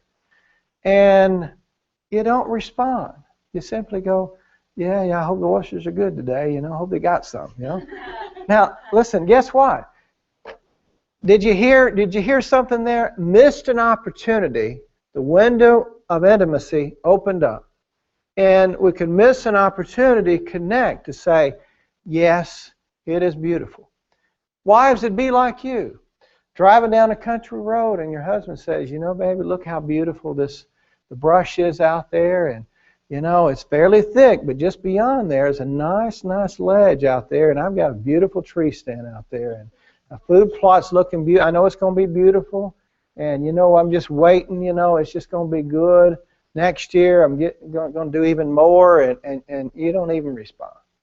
His window of opportunity for you to connect with him to say, well, baby, tell me more. You missed it.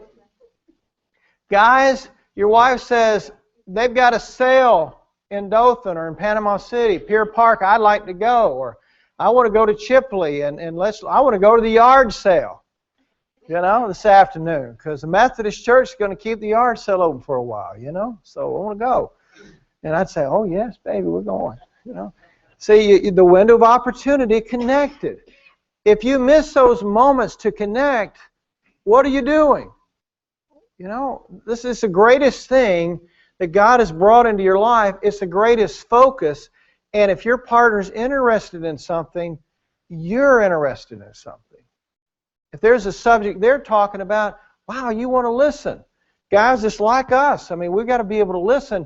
The story of the lady that was on the interstate and had a flat tire, and she called her husband, hey, I got a flat tire. I'll be right there. I'll be right there. I'll fix it. And she goes, wait a minute, no, you don't understand. I was driving about 50 or 60 miles an hour, and I started hearing a thump, and I heard the thump, and then all of a sudden the whole car shook, and I couldn't believe it, and I thought it was going to turn over, and this big semi came by, and my goodness, I was looking at my windshield and saw all the bugs that were on it, and then before I knew it, some birds flew by, and then when I got off I thought it was going to turn over as I got off the side of the road, and the grass wasn't cut, and I thought, oh, I can't get out in these weeds, and then I looked across the convenience store, and I think I saw some friends, but I'm not sure. I don't think so. You're going to miss the mark if you don't listen, because she just wanted to tell her story. And you're saying, look, shut up. I'm going to get there and fix your tire, okay? And she says, well, you shut up. I was telling you my story. All right, what's happened? Gridlock. Because you didn't soothe yourself, and she was just had a window. Look, it could have been a great evening sexually. You just blew it.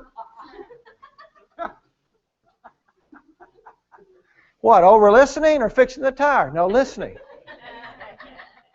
Who cares about the tire? They just wanted you to listen to them. Are you with me? Ladies, any amens off of that one? That good? Good. And then, yes, ma'am? What about when they get irritated because I'm venting and I'm frustrated, so I'm venting to him, and he takes it as a personal attack. Like that somehow means that I'm mad at him because I have frustration in my voice. Yeah, as long as you're using those I statements. Hey, I feel, I think, and I'm frustrated because. See, what I'd like you guys to do is start using that language. I'm upset because, I'm frustrated because, I'm hurt because, I'm angry because. And then what you're doing is you're giving the narrative, and you say, and you have to, look, I just hate to go ahead and confess this. It's not good, but it's true, okay? Now, if you feel like you need to defend male gender, come talk to me after the service. I had one lady at one time got upset with me, and she raised her hand. She says, well, my husband is not that way. I said, well, praise the Lord. Good, good. And she seemed to be okay with that. But guys, I got to tell you, we're so smart and genius in so many areas, but sometimes we're just imposters. We're boys with big toys, and we don't get it. We act like we do. But sometimes we're not listening. And so you got to really listen, and you got to be able to, ladies, you got to be able to tell your man what you need. And touch him. See, touch your partner right now. Touch him. Hey, I need you to listen to me, and I'm not upset with you. You had to start it out because, we're imposters, so we're just little boys, and we're afraid we're going to be in trouble. If you don't believe that, ask this. Now, stay with me. This is true. We even ask our wives, and she's getting nervous. She's wondering what I'm going to say. But we even ask our wives and say, hey, I took out the garbage. Did it do okay? Now, we might not even say it that way. We say, hey, I took out the garbage. It's like, come on, give it to me. Compliment. Come on, I need it. Didn't I do good? I really did good. I took the garbage out. Hey, good, right? You have a problem admiring the fact that you will do that. And we have a problem sometimes saying the fact that I appreciate how much you do. Instead of expecting that you should be doing it. And you're not sometimes, but you know what I'm saying? We have a problem with that as women. And they're here to tell you everything they've done all day long, swept the floor. I did this, I did this. I do that every day. Yeah, but look, just like you want him to hear your story about the flat tire. If you want it, you better give it. Now, isn't it amazing? Think about the love languages. Okay, I love the love language book. It's great. But a lot of times what we do is, I know my love language. I know my love language. My language is physical touch is what mine is. And so what men do sometimes is that they want to love their partner with their love language, and it's not being aware that maybe your partner's love language is words of affirmation. So if you're loving them with your love language, you're not connecting because that's not their love language. And so it's like how you show up, understanding how your partner shows up may not be what they really need. See? And if you understand what their need is, you won't be confused how they show up. Because see, as men, often we give so many different looks. Yeah, I swept the floor, I loaded the dishwasher, and I'm doing the grass too, and I took the garbage out, didn't do good. Or we might even say it that way. But what you have to work at doing is understanding it's not what he's saying, it's what he needs. And he's not going to tell you because it may look weak. And we're not going to look weak. Okay, we're not going to look weak. We're not going to look vulnerable at times. And so we're not going to do it, but we'll build resentment if you don't say, wow, you are the man. I just want to tell you, you're the man. I just want to tell you that you're looking fine. I want to tell you, you're so smart. You ought to be running that company, baby. Well, matter of fact, you are. Good job.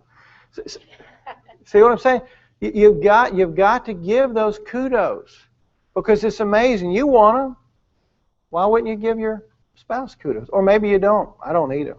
I'm self-sufficient. Well, that's trouble because none of us are self-sufficient. We need that. Humanity needs to feel innately needed. And remember, those compliments carry on just beyond the trash too. So be sure that you compliment your partner in other areas of the life, right? All right. Yes. Do you think sometimes that we don't understand our own love language about what our own needs really are? Yeah, that may be the case. At times because they shift and turn, and different times of life.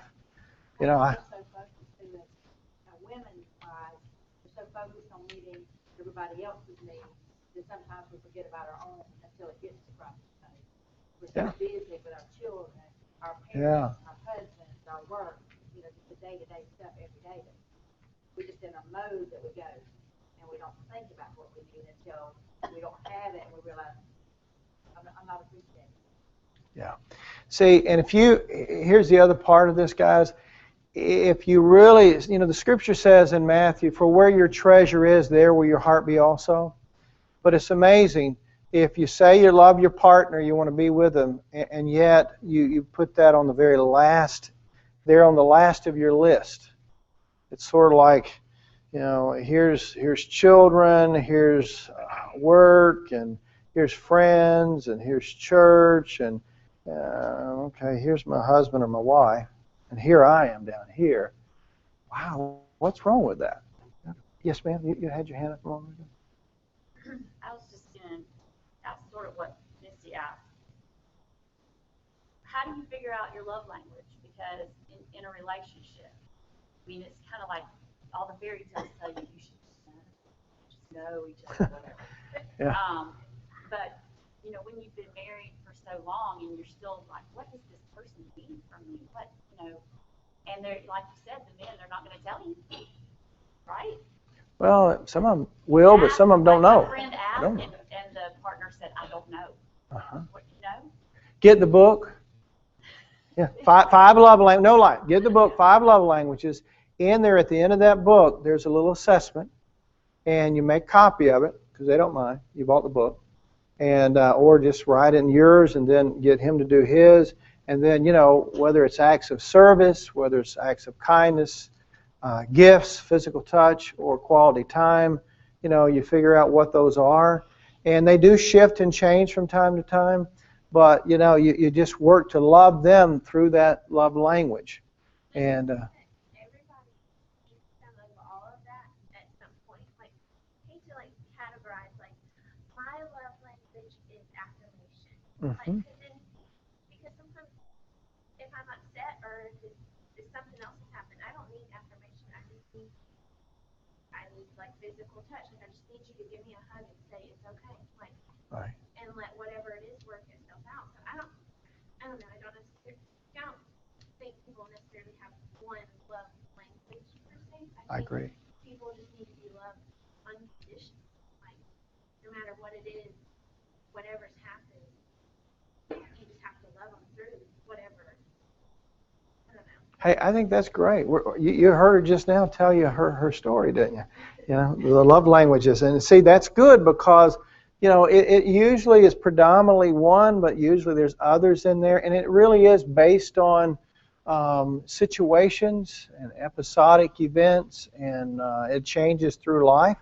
Think about it, it does change with children getting older, empty nest processes, and life changes through those episodes. Uh-huh. I feel like as women also, or even men, not resent the other partner because they didn't figure out what I needed.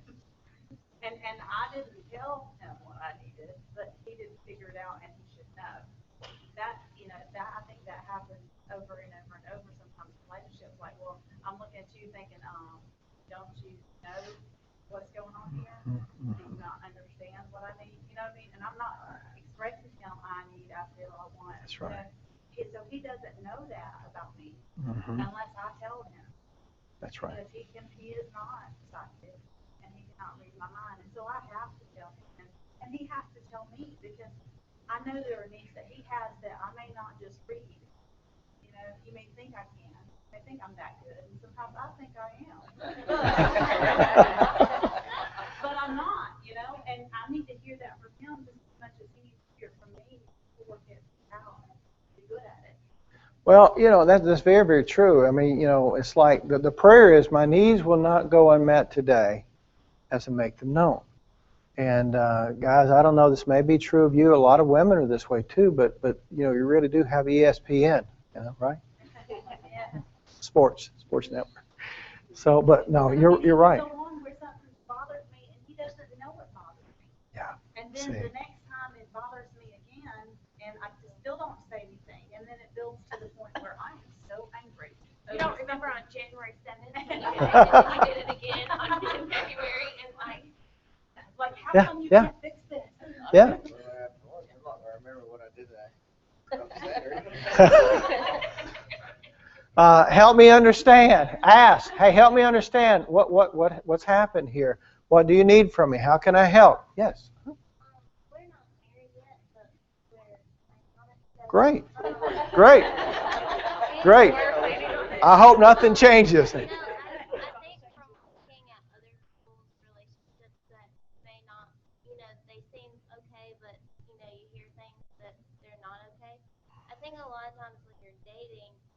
You really study the person and get to know what they like and what they don't like. And sometimes as you get older, you don't do it as much. And I think that in a marriage, you should still work to learn more about that person so that you do kind of know, okay, well, this is going to irritate her or, something like that. So you can kind of lay the groundwork when you're dating and just build upon it. See, that's beautiful. That really, you know what? Don't lose that motivation, okay? Because don't lose that motivation. See, because that's intentional. Don't get lazy.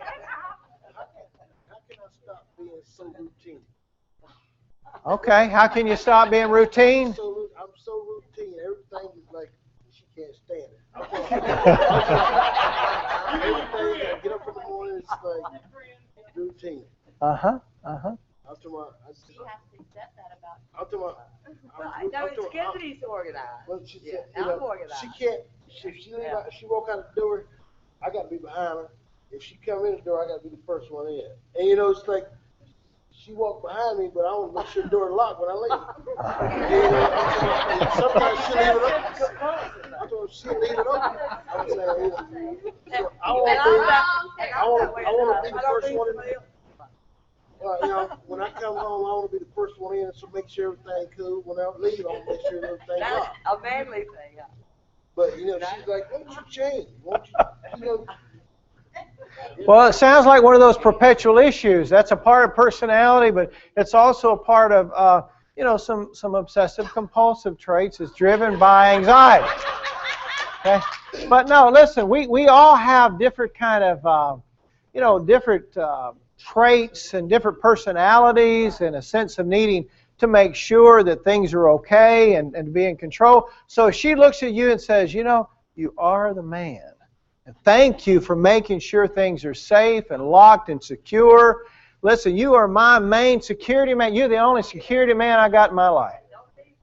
There you go. There you go. Look here.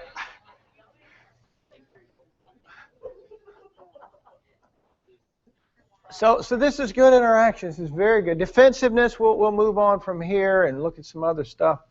Okay, what just happened here? Okay, I'm going back here. Yeah, contempt. We talked about moving contemptuous to more of a culture of appreciation. We've got to make sure that happens. Increased fighting and it predicts the number of infectious illness in women. In a relationship. It's just amazing. Colds, flus, those kinds of things can be contributed to stress in a relationship or stress in a woman's life. I think that's important to look at. And the other thing here, stonewalling, and 85%. Okay, 85% of the time it's the male that stonewalls, shuts down, stony silence, cold, icy distance. So we want to move from there. Avoid. It's a way of men wanting to avoid conflict. So remember the statement early on. I said, men, you've got to work to accept the influence of your wife. And even when she doesn't, even when she's telling you some things, and you go, oh, here we go again. You got to work on that because that creates some tension. And then look at this. We all have two marriages. Okay. We have two marriages. You have two marriages. One is when your heart rate is above 95 beats per minute. When your heart rate's above 95 beats per minute, you can't attend to what your partner's saying. This is a true statement. You cannot attend to what's going on because your heart rate is pounding over 95 beats per minute, and you can't hear what somebody's saying. Okay. All right. And then when your heart rate is below 95 beats per minute. Wow, you can attend to what's going on. So I guess that's why when we get in arguments or conflict, You can't, it doesn't make any sense. You ever thought about that? It doesn't make any sense when you get in arguments later on, when you calm back down and you go, what were we even fighting about anyway? I can't believe I said that. I'm so sorry. But in the moment, you know, you really can't attend. So 2 marriages. So that's why the physiological impact is very important. All right. Here's what I think we're going to do. When we come back, we're going to wade through the rest of this, and I'm set up for a great you know, YouTube video when you come back. So it's 11:10. Let's take a 5-minute break. Come back. We're going to finish up hard, and we're going to go for it. Okay. Thanks, guys.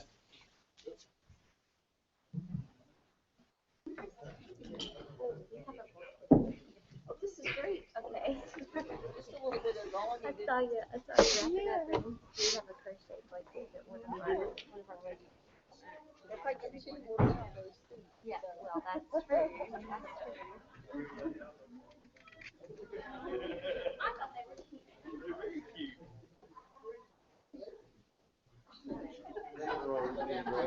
You alright? Anything? Actually, I'm sitting up here about to fall asleep. I had to take an allergy. But what was it called? Mucinex allergy. Yeah. Yeah, it does hurt. She's real sensitive. Yeah, yeah.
All right, guys, let's get going. We'll finish up here and get you out at noon. And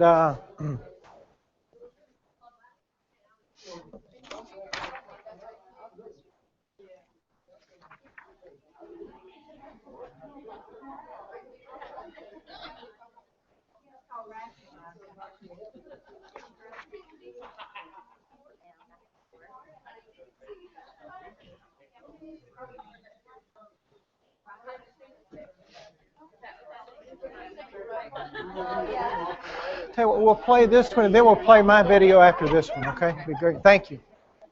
All right. Okay, we're going to show this video that I think is going to be really kind of a summary of what we've been talking about as far as dysfunction and not really listening to your partner. And so I think it'd be a great video for you to see and look at. All right.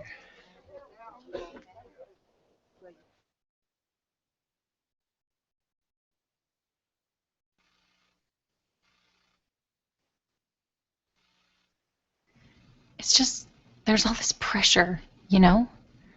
And sometimes it feels like it's right up on me, and I can just feel it, like literally feel it in my head, and it's relentless, and I don't know if it's going to stop. I mean, that's the thing that scares me the most, is that I don't know if it's ever going to stop. Yeah. Well, you do have a nail in your head. It is not about the nail. Are you sure? Because, I mean, I'll bet if we got that out of there... Stop trying to fix it. No, I'm not trying to fix it. I'm just pointing out that maybe the nail is causing... You always do this. You always try to fix things when what I really need is for you to just listen. No, see, I don't think that is what you need. I think what you need is to get the nail See, you're out. not even listening now. Okay, fine. I will listen. Fine.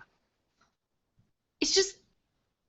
Sometimes it's like there's this achy... I don't know what it is. And I'm not sleeping very well at all. And all my sweaters are snagged. I mean, all of them. That sounds really hard. It is. Thank you. Ow! Come on, if you would just... Don't... Try to see things my way, so I have to keep on talking till I can go on. We can work it out. We can work. See, it's not about fixing, listening, being aware, attentive. We're going to show another video here, and then we're going to really hit it hard these last few minutes here, and then we'll go from there. And we're going to talk about the functional part of relationship. All right, we've been talking about the dysfunction. Let's look at this. A very close call. Could have gone either way. It was right on the line. Well, Ferguson's not too happy with it, I can tell you that much. He's beating him like a rented mule. And the ref's just tuning him out. Boy, where do you train to take a beating like that? He said, when's that porch gonna get painted? And that litter box! It's been 3 weeks! 3 weeks! And to think I could have married Don Hoffman! And it wouldn't hurt for you to say that you love me once in a while! Okay. All right, listen. Dysfunction. Now we're going to talk about function. Going to move forward from here. All right, let's look at this together here. What is functional in relationship? And we want to get here and talk about function. Look at your partner and say, you are looking so wonderfully functional.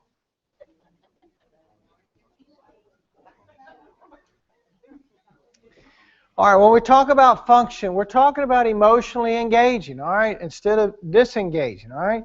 We're talking about looking at function in a healthy way. It's based on research, and so, boy, I don't know, my secretary threw me a curveball right here. Let's go to the next one here. When a relationship goes well, let's look at this. When a relationship goes well, you know, when we look at this, previous research kind of relied on a therapy fantasy. I talked about that because there was no training. We had no idea. Really, in the last 5 to 7 years, trained therapists, really, we didn't have any clue what we were doing other than, okay, we could do individual therapy, and we'd go, okay, 2 individuals come together, and we try to do the best we can. Now there's great research that's telling us more about what's necessary and how to do this in process. So what we do is we work at dialogue, talking. As long as you can dialogue about things, you can work through it. Secondly, we look at successful repairs. And you step up and try to work on the relationship. I feel this way. Let's talk about it. How can we get through this? We understand that avoiders are a mismatch with any other preference. If you're an avoider in a relationship, avoider, validator is common. You know, one who validates, one who avoids. Volatiles feel others don't care. And isn't it interesting that volatiles keep pushing others away, but at the same time, I don't think you really care about me. You know, it's like the lady on the video up here, and sometimes it's reversed. The man's doing that. And then the other thing is failure of repair. Okay, all marriages do conflict, and we said that. And always will therefore. Everybody will do conflict. Repair is essential. And how often do you practice the words, I'm sorry? Look at your partner and say, I'm sorry. Sorry. Now look at him again and say, I'm truly sorry. Now there's a lot to be said about how you say this. You know, because when we watch people sing, you know, we see them sing, but are they really connecting to the lyrics? Are they connecting to the message? And it's very important for you to be able to connect to the message. I am truly, truly sorry. Please forgive me. Versus, I'm sorry. You know I'm sorry. I don't have to say I'm sorry. Yeah, but like sometimes we have a tendency to do things together and say we're sorry, and then go do it again. And it's like, well, I said I'm sorry next time. Then I said I'm sorry, and you're in a vicious cycle of doing the same thing over and over and over. Right. Like, are you sorry you got caught, or are you sorry you did it? If you were I sorry mean, you did if it, I continue the same pattern and keep doing the same thing that's wrong again, then I'm really not truly sorry. Yeah. Yeah. Well, I think it's one of those things to say, listen, you know, I missed the mark. I'm really, really, truly sorry because is that what upsets you? Is that what bothers you the most about what happened here? And I see how he can feel resentment towards me when I would continue the same pattern and not change that about myself. yeah. And Yeah. I can expect him to be happy with me if I'm not doing my part to fix the pattern. That's right. That's exactly right. And so it's about saying, listen, help me understand. I'm sorry, and let's talk about this where I can truly understand what you need, how you feel, and where if we come up on this again, if somehow it looks as though I'm headed down the same street, please say, look, call a timeout and get my attention and help me see what's going on where we don't go down this pathway again. See, most everybody would say you're not comfortable with conflict, but most everybody would probably say it may be more familiar than not at times, right? And so we have to say, all right, what is my secondary gain? What am I getting out of going down this same street? What's happening with this repetitive behavior? Why is it that I tend to walk down this same street? And you pray about it, number one. Secondly, you say, please give me some sound feedback about what's going on here. Because that's some underlying issues you need to work on, because you still may be fighting your partner over this issue, but your partner may be walking on landmines and don't even know they're setting you off. Right? And so you got to talk. That's why you got to dialogue. Any relationship that dialogues can work through stuff if you work at it. I think it's very, very important to do that. And so when we look at the failure of repair, we look at the atmospheric conditions. What kind of atmosphere you're setting, for your marriage? What's the atmosphere like? Are you practicing aromatherapy? There's a lot to be said about lavender candles and vanilla. It wakes the brain up. Essential oils. If you feel like you're just shutting down, get a whiff of some essential oils. Boy, it'll wake your whole system up. Well, I'm awake now. I think I can listen now. I'm all awake. It's because you can dull down and not even realize that you're just kind of in a detached, modality. And if you're not hearing your partner, you're not really connecting. All right. Very, very important to connect. And instead of NOS, which is negative sentiment override, we want to work for positive sentiment override. If there's enough love bank deposits in your love bank, there will be withdrawals. But if there are more deposits than withdrawals, when you have a oops, because there will be, you're like, God, I did it again. I'm sorry. Then your partner's going to go, you know what? It's okay. It's okay. You did do it again. But it's okay. Let's talk about it. And you know what? Let's just work. I'm going to help you, because when you start down this pathway, I'm going to call a timeout and say, hey, did you notice you're headed down this street again? I don't know if you're aware of it, but I just want to tell you what's happening here. And then if there's more love bank deposits and negative withdrawals, then you can get through some of those withdrawals because they will happen. And physiologically, let's look at it from a physiological perspective. You know, we all have 2 marriages, and we work to help ourselves stay calm. You know, how good are you with checking in with yourself? You ever check in with yourself, or no, I'm just on autopilot, man. Hey, dude, I'm on autopilot. I don't really think about me. I don't think about my thinking. I don't think about my feelings. I don't think about what I'm doing. I just do it. Well, wouldn't that be like checking out? I mean, yeah, it would. It would. It would. But guess what? All of us do it to some degree. How often do you think about your foot on the accelerator, or your hands touching the bubbles on the steering wheel? Or how often are you thinking about what your body feels like in the seat? See, for years we said, we don't believe in that hypnotism stuff. No, we don't. No. But yet, most of us are in hypnotic states every day. Right? So what I want to say to you is that practice awareness, practice staying awake emotionally, you know? In other words, staying awake where you're aware of what you're thinking. What are critical messages? What are nurturing messages? What your body's telling you? What if I said to you, your body will tell you what's going on before you ever process it here? Your body's going to tell you that you're about to fight before you do. Your heart rate's getting up. Chest is getting tight. Veins on the side of your face picking up, possibly. Tension in your shoulders. Your stomach is knotting up. And, you know, you're feeling tension in your legs, or your legs are saying, get up and run. You know, panic or anxiety, whatever's going on. So if you listen to your body will tell you before you say something you ought not to say. And we say that a lot. Lord Jesus, you know, wow, put a guard on my words. Help me to be aware of where my heart is before I say something that offends the greatest asset I have in my life, the greatest gift that you've given me. That we call it our marital partner. Wow, isn't that the greatest thing? Lord Jesus, please set a guard to my mouth and my heart. Let the words of my mouth and the meditation of my heart be acceptable in your sight, Lord.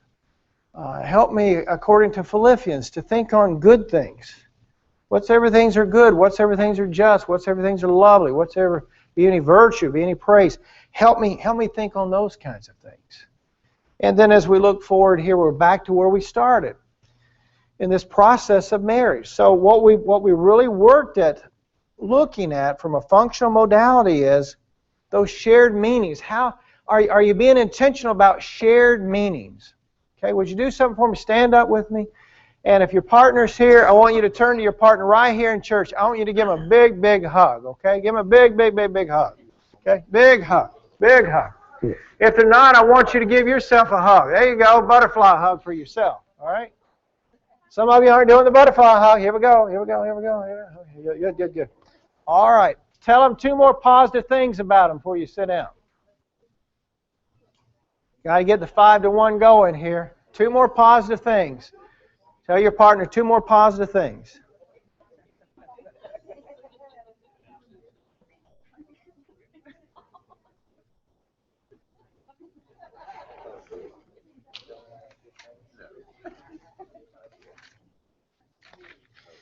All right, you did good.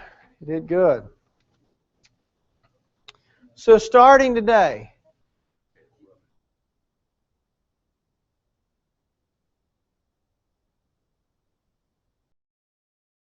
what kind of shared meanings can we have today? Because here's the deal, guys. Life is such a vapor. You're here, and then you're not here. And all you have is each other. And you know what? Get out of the way. Get yourself out of the way and allow the Lord to allow you to burn down those walls, to tear down those walls. Ronald Reagan said years ago to Gorbachev, Mr. Gorbachev, what if I said to each and every one of you today, please tear down your walls. Get out of the way and see what healing can come to your house. What healing can happen in your life to restore the happiness, to restore the desire to be in communion with each other and to have a happy, healthy, peaceful, loving marriage, because you only have this life. Now, we have a life beyond here, but you know what? I don't want to go until it's time. You know what I'm saying? I want to enjoy everything I can enjoy while I'm here. Let's go, let's be, let's do, let's enjoy. So create shared meaning. And then secondly, what I want to encourage you to do, what about the dreams that you were talking about when you were dating and when you got engaged and maybe the first 3 years or 5 years of your relationship or 10 years of your relationship? Where do you want to go? What do you want to see? What do you want to do? You might have to scale it down a little bit. Economies change. But you can still do some fun things. Gosh, I think window shopping's great. If you're just being with your wife, being with your husband, I mean, go see something, go do something, enjoy. It's a good day. It's a good day. And then the marital conflict, understand it will come, but how you fight is most importantly. Self-soothe, stay off the horses, talk, touch, hug, kiss, enjoy being with each other. And then look at your partner through positive lens. If you start today looking at your partner through lens of appreciation, lens of fondness, lens of admiration, boy, that's a great setup to be able to enjoy being with each other. I mean, we're not going to be with somebody we don't like, right? Maybe married to them, but you got to like them. The first thing that falls out in a troubled relationship is sexual passion. And it's the last thing to get back, because guess what? What's predicated on a healthy sexual passionate relationship is healthy intimacy, where you're feeling affection, where you're feeling a sense of connectivity, you're feeling felt. There's secure attachment, there's trust, there's respect, there's communication, there's healthy conflict, and then there's sexuality. That builds a level of commitment. Well, you can go from there. You can build on that. You can build on that and move forward.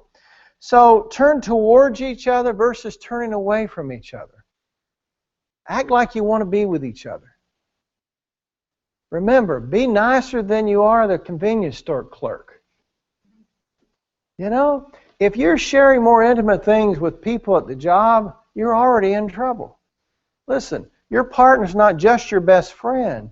It's your common. It's that refuge. It's that place of center. It's that place I can talk about my partner more than I can anybody else in the whole wide world, because they've got my back. And then the other thing we want to talk about is the fondness. We talked about that. And then building love maps. Now we'll talk about the friendship. Let's look at friendship. Okay? Look at your partner and say, hey, will you be my friend? Will you be my friend? A friend. Man. It's a major accomplishment to be friends with your partner. Okay? Got to build it, got to maintain it. You've got to be highly positive during non-conflict times. Notice how I said that. You've got to be extremely positive during non-conflict times, because marriage is cyclable. Okay, there's good times. Hope we want lots of those. There's some not so good times. There's maybe some bad times, but it doesn't have to stay in a crisis time. So you rejoice and you really work at the positive times, because, get this, there's enough stress out in life to distract you from the friendship of the relationship. Yes, ma'am? I think that's really important. When you get married, you don't realize the things you're going to face in the future. Yeah. When I married my husband, his whole personality was different than what it is now. He had an accident where he fell from a tree stand, and his personality has changed. Well, everything was built on that friendship from the beginning, and we've worked through it. We have a different type of relationship than what we had before, but it was all founded initially on that friendship. Wow. So, I mean, illnesses, things going on with children, you know, we have a child with disabilities, but everything goes back to that, where it started with friendship. So that's a good foundation there. Hey, 100%. Very good. Very good. Friendship. You know, that love and friendship, you know, it's just amazing. It's a beautiful, beautiful thing. And it creates a positive sentiment override of your friends. Okay, very important.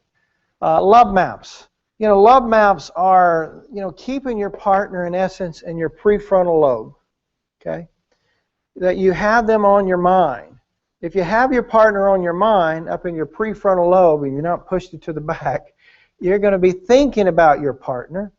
You're going to know your partner's inner world. You know what they think to some degree. You're not reading their mind, but you know what they like. You know what they feel, what makes them feel better about themselves. You know, it's not just the facts, but you know their heart. I know my partner's heart, and she knows my heart, and that's the greatest thing, because there's nobody else that knows her like me, and nobody knows me like she does.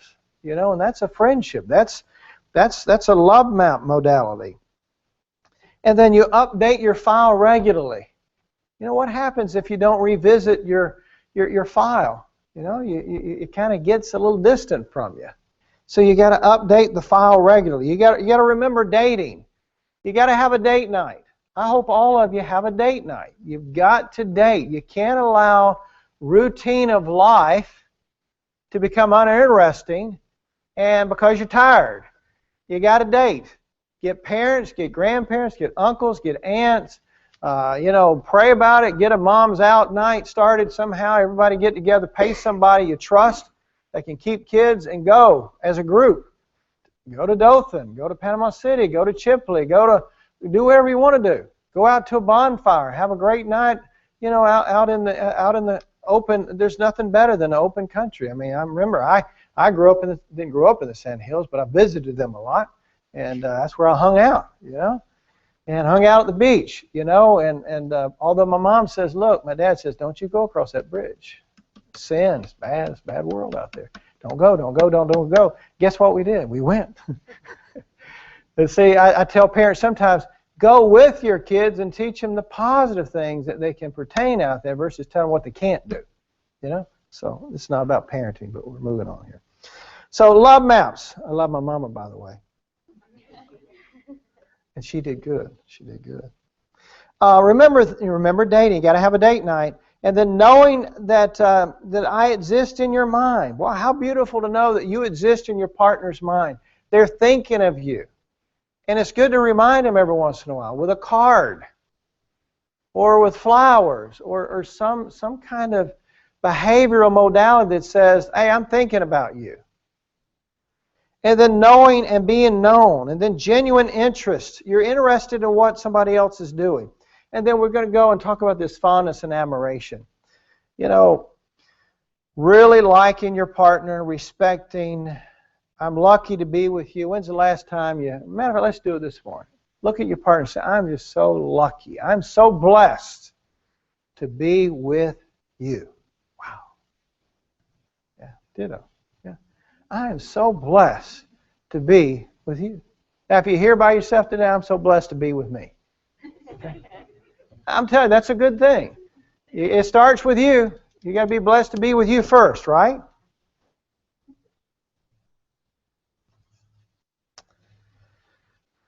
I'm on your mind. Of all the millions of people in the world, I'm on your mind. To know that somebody, and that's great.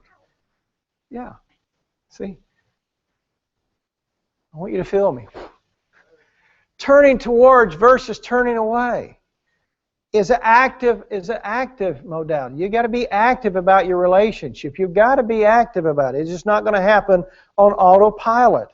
So being invested in your partner, building emotional bank, being emotionally neutral moments and mindless moments made mindful. And then learn to make and receive bids for attention and love. And then these small moments are the basis of romance, great sex, passion in marriage. Wow, it's a great day. And then positive sentiment override, where, everything works. Everything works. Positive sentiment override is, you know what? This is working. This relationship is growing and building, and I love you, and I care about you. And then it buffers against irritability. If you've got positive sentiment override going into your bank account, it buffers against irritability. And then it determines effectiveness of repair attempts. Okay? If you're positive, you're going to be more out to want to repair. If you're negative, don't care. Not going to do it. Then we're back to the video. I'm watching my TV. Leave me alone. Previous levels of sentiment or sound relational house are intact. Okay, all those things. And then, you can't manipulate it directly. It's just something that comes automatically from you because you love your partner. Here's the deal. You've got to calm yourself. We talked about calming yourself, the importance of doing that. And then supporting one another's dreams. There's something about a relationship where you support your partner's dreams, aspirations, and you're there to support and encourage. It's like helping them with their wings versus de-winging them. Hear the difference? When we met, you wanted to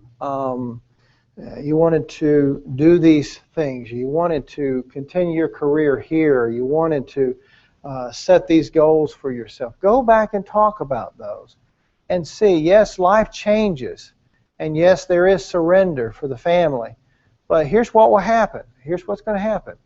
Your kids are going to get older, if you have kids, and they're going to leave the house, and it's going to be you and your partner. And based on today, what does that look like between the two of you? I feel like, too, sometimes there are things that maybe, you thought about doing or you wanted to do. Sometimes it's just going and doing something together, And I feel like sometimes we don't always have the luxury to do that because we have kids, or because of a financial burden that it makes it on the family. It causes more stress between us, Yeah. And so it sometimes feels like that it's hard. Like you may want to go off and have like a weekend together or something like that. That in turn it would cause more financial stress on the home and burden on everybody else. Yeah. But when the kids are gone, or moved out or whatever, then we have more time for us. But we still have to make some time, even if it's not something that costs anything. Right. Time to be together. Even though we may want to go, we just can't right now. Yeah. Even if you had to scale down the plans, but you've got to work to connect on some level now, because here's the deal. Later, we'll do that later.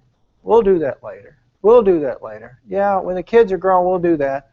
But you know what? What happens so often, and stats will prove this out, that older couples now, they're divorcing because they've not been connecting. It's amazing.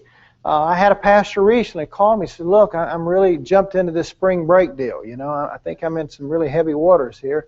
Number one, I need your prayer, but I need to ask you some questions. I said, sure. He says, what do you feel like the effect of spring break has on families? I said, well, there's a lot of variables here. I said, I think that we can't blame the family issue on spring break. I said, I think we had to look at the aspects of the divorce rate. There's no mentors. Secondly, number three is even grandparents now that were holding the nuclear family together that had dissolved as a result of divorce. Now they're ending in divorce. And I said there's no social skills and there's a lack of secure attachment. And you know what? When there's no secure attachment or no healthy foundation, chaos occurs. And so what we've got is we've got a moral decay of chaos that's just in crazy making mode. And, and so bringing it back to this is you can't wait till when. You got to start it now, because what we find is, when kids leave, two people will look at each other and say, well, who are you? Or remember me, I'm the mother. Well, I'm the dad. Well, what about you being my lover or my friend or my confidant? Who are you? Who are you? And so we want to make sure that you practice that process of loving each other now. You got to do it now. It's like, hey, we're going to retire one day, so everything's going to be great. If you don't plan now, what's that going to look like later? So all these things are about helping you and challenging you to look at that. So support each other's dreams. The other modality would be creating shared meaning, where you keep creating that shared meaning with each other, and then rituals of emotional connection. Those rituals of emotional connection are, your ring is a symbol, in a ritual of connection. Make your departures count. When you leave, give a hug, give a kiss, give a word of affirmation to your partner. When the reunions, make those count, make those really count too. That's about connection. Kids are about connection. Community, church, involvement with your church is about a connection. Community aspects of children and their ball teams and all the things that are going on in that. Those are all about connections that you do together. So there's 3 domains of relationship. One is constructive conflict. Secondly is friendship, intimacy, positive emotion. And then shared meaning, where you are sharing with each other because you love each other and you care about each other. And it's a good day as a result of that. Take a deep breath. Wow, a lot of information to absorb last night and tonight. Any questions that you have about anything? Because I've asked you to write some questions down if you have anything. Any questions you have about it? Can you talk a little more about building love maps? Building love maps is getting intentional about what is my partner, what is he like? What do they like? Who are their friends? What are the things they like to do? I'm making room in my heart and my mind today about how much I dearly appreciate them and admire them. It's pulling all those characteristics and attributes of fondness, admiration, the aspects of intimacy, what I like about them and how I feel connected to them, what makes them feel special, what kind of dessert do they like? So you got to bring food into that. Okay, food's important. What's their favorite dish? What's their hobby? Have they been able to do any hobbies lately? Have they been able to go with their friends? See, it's very important you have your relationship with your partner, but it's also important that they're able to remain healthy. Notice how I said that. Healthy, cultural, religious, same kind of tribe of religion and faith to be able to connect with beyond you. There's some friends aren't healthy to connect with. Can I tell you that out loud? There's some people that aren't healthy to connect to. They're toxic. But did that help you with just really being intentional about what's going on with that? Any other questions you have?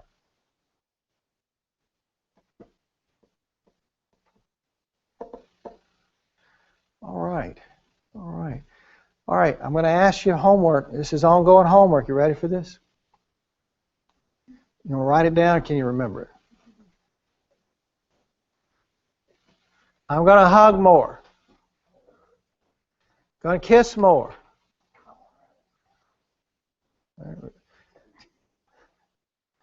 Going to go on dates more. Going to laugh more.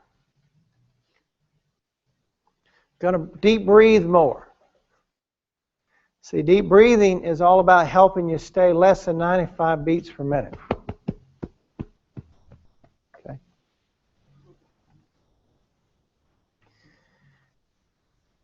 I'm going to be intentional about creating space in my mind in thinking about my partner. See, if you're thinking about your partner, there's going to be less opportunity to think about somebody else.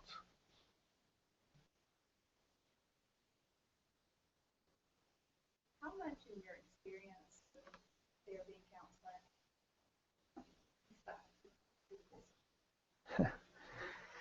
Yeah, that I tell you what, we could take 2 or 3 hours just hopping along. She lifted up her cell phone for those who are listening, the audio. I couldn't see in the back, but you know, you really have to use wisdom and healthy boundaries in our world today. I think cell phones, man, I felt so good. I just will go ahead and tell you that my particular company, they're really special. I'm not going to tell you because I don't want to get in trouble, but they won't let you upgrade until D-Day, because I promise you, I went down 3 or 4 times and I give them a story every time they wouldn't take it.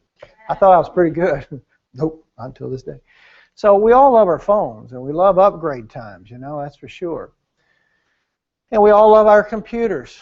You know, computers are wonderful. Well, I love my computer. I love getting emails. I love sending emails. And you know, my son insulted me a couple years ago. He says, "Dad, you do know how to text." I said, "Excuse me?" I said, "Sure, I know how to text." But I would call him before I talk to him, you know, and I said, "Sure, I know how to text." And so I do text, but an instant message, but you've got to really set a guard around your house and your family and yourself and have boundaries, because porn, is a big issue that creates problems in marriage. I have more destruction occur that I see in Meet Your Old Friend, Facebook.com, your old flame. The sexting has become just an epidemic, people you'd go, God, really?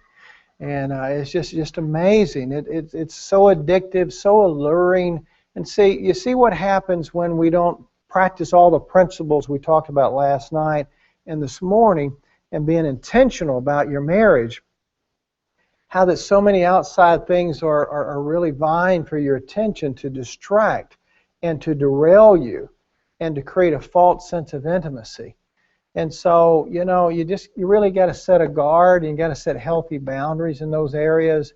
And here's my open policy is my wife knows all of my passwords. Yeah, she knows all of my passwords, and I'm very, very transparent and open, and I know hers. And you know what? Anytime she wants to look, that's great. She doesn't police. I've not given her any reason to want to start policing.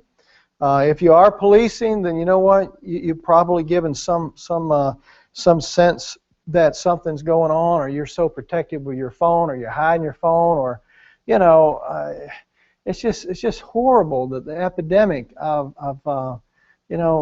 and it's not because I have 3 or 4 other phones I bought on the side. See, I mean, you know what I'm saying? It's just amazing. This one guy, I promised I wasn't going to do it no more. I just slung my phone out the window. I said, well, great, where's the others? So what I want to say to you is that, you got to set a boundary around these areas, because we go back to, if you're going to create trust, and you're going to create this bridge of trust and respect that builds intimacy, that builds sexuality, that builds commitment under umbrella of grace, you're going to have to be honest and open and stay out in the light. If you don't stay out in the light, you're not serious yet about really growing your relationship. But I believe that you are, and I'm so thankful and honored that Patsy and I were able to come and be with you last night and today. I trust that the information we've shared will be helpful for you. As a resource, if you need any other information, let the pastor know or contact us, and we'll be glad to give you any resource information that you might need in any form or fashion. And I don't know, did I address that okay? You need anything else? And I think, even if it's not, something, or even that is the distractibility. Yeah. Create that sometimes we neglect each other when I've got so many games on my phone that I'm just playing. Yeah. Regardless, we may be in the same room, but we're not paying attention to each other at all because we're on the phone. And I've got to get better at that. I know it. And he's very patient with me. Yeah. But, you know, it can become an obsession. It becomes, this is my time, this is my thing. And it doesn't have anything to do with you, but it does. And I've got to. Yeah, and just even with friends too, you know, it doesn't need to be as. Yeah, good. Yes, ma'am. I find myself, and even sometimes I'll get on Facebook. It's not that I'm really communicating on Facebook. I'm just scrolling through the news feed, you know, maybe popping the scripture or something. But still, it's taking time away from my spouse. It's not that I'm doing anything wrong per se, but it is because it's time away from him. Even if we're in the same room, even if we're not talking about anything, I'm sitting there focused on that going through, or my children, or whatever. Yeah, that's right. That's exactly right. Any other comments or thoughts or questions about anything at all? Anybody? Okay. All right, Pastor, thank you so much for allowing us to be with you. God bless you. And just, wow, what a wonderful church. So if you're plugged in here, I think that's awesome. Thank you, Pastor, for the invite, okay?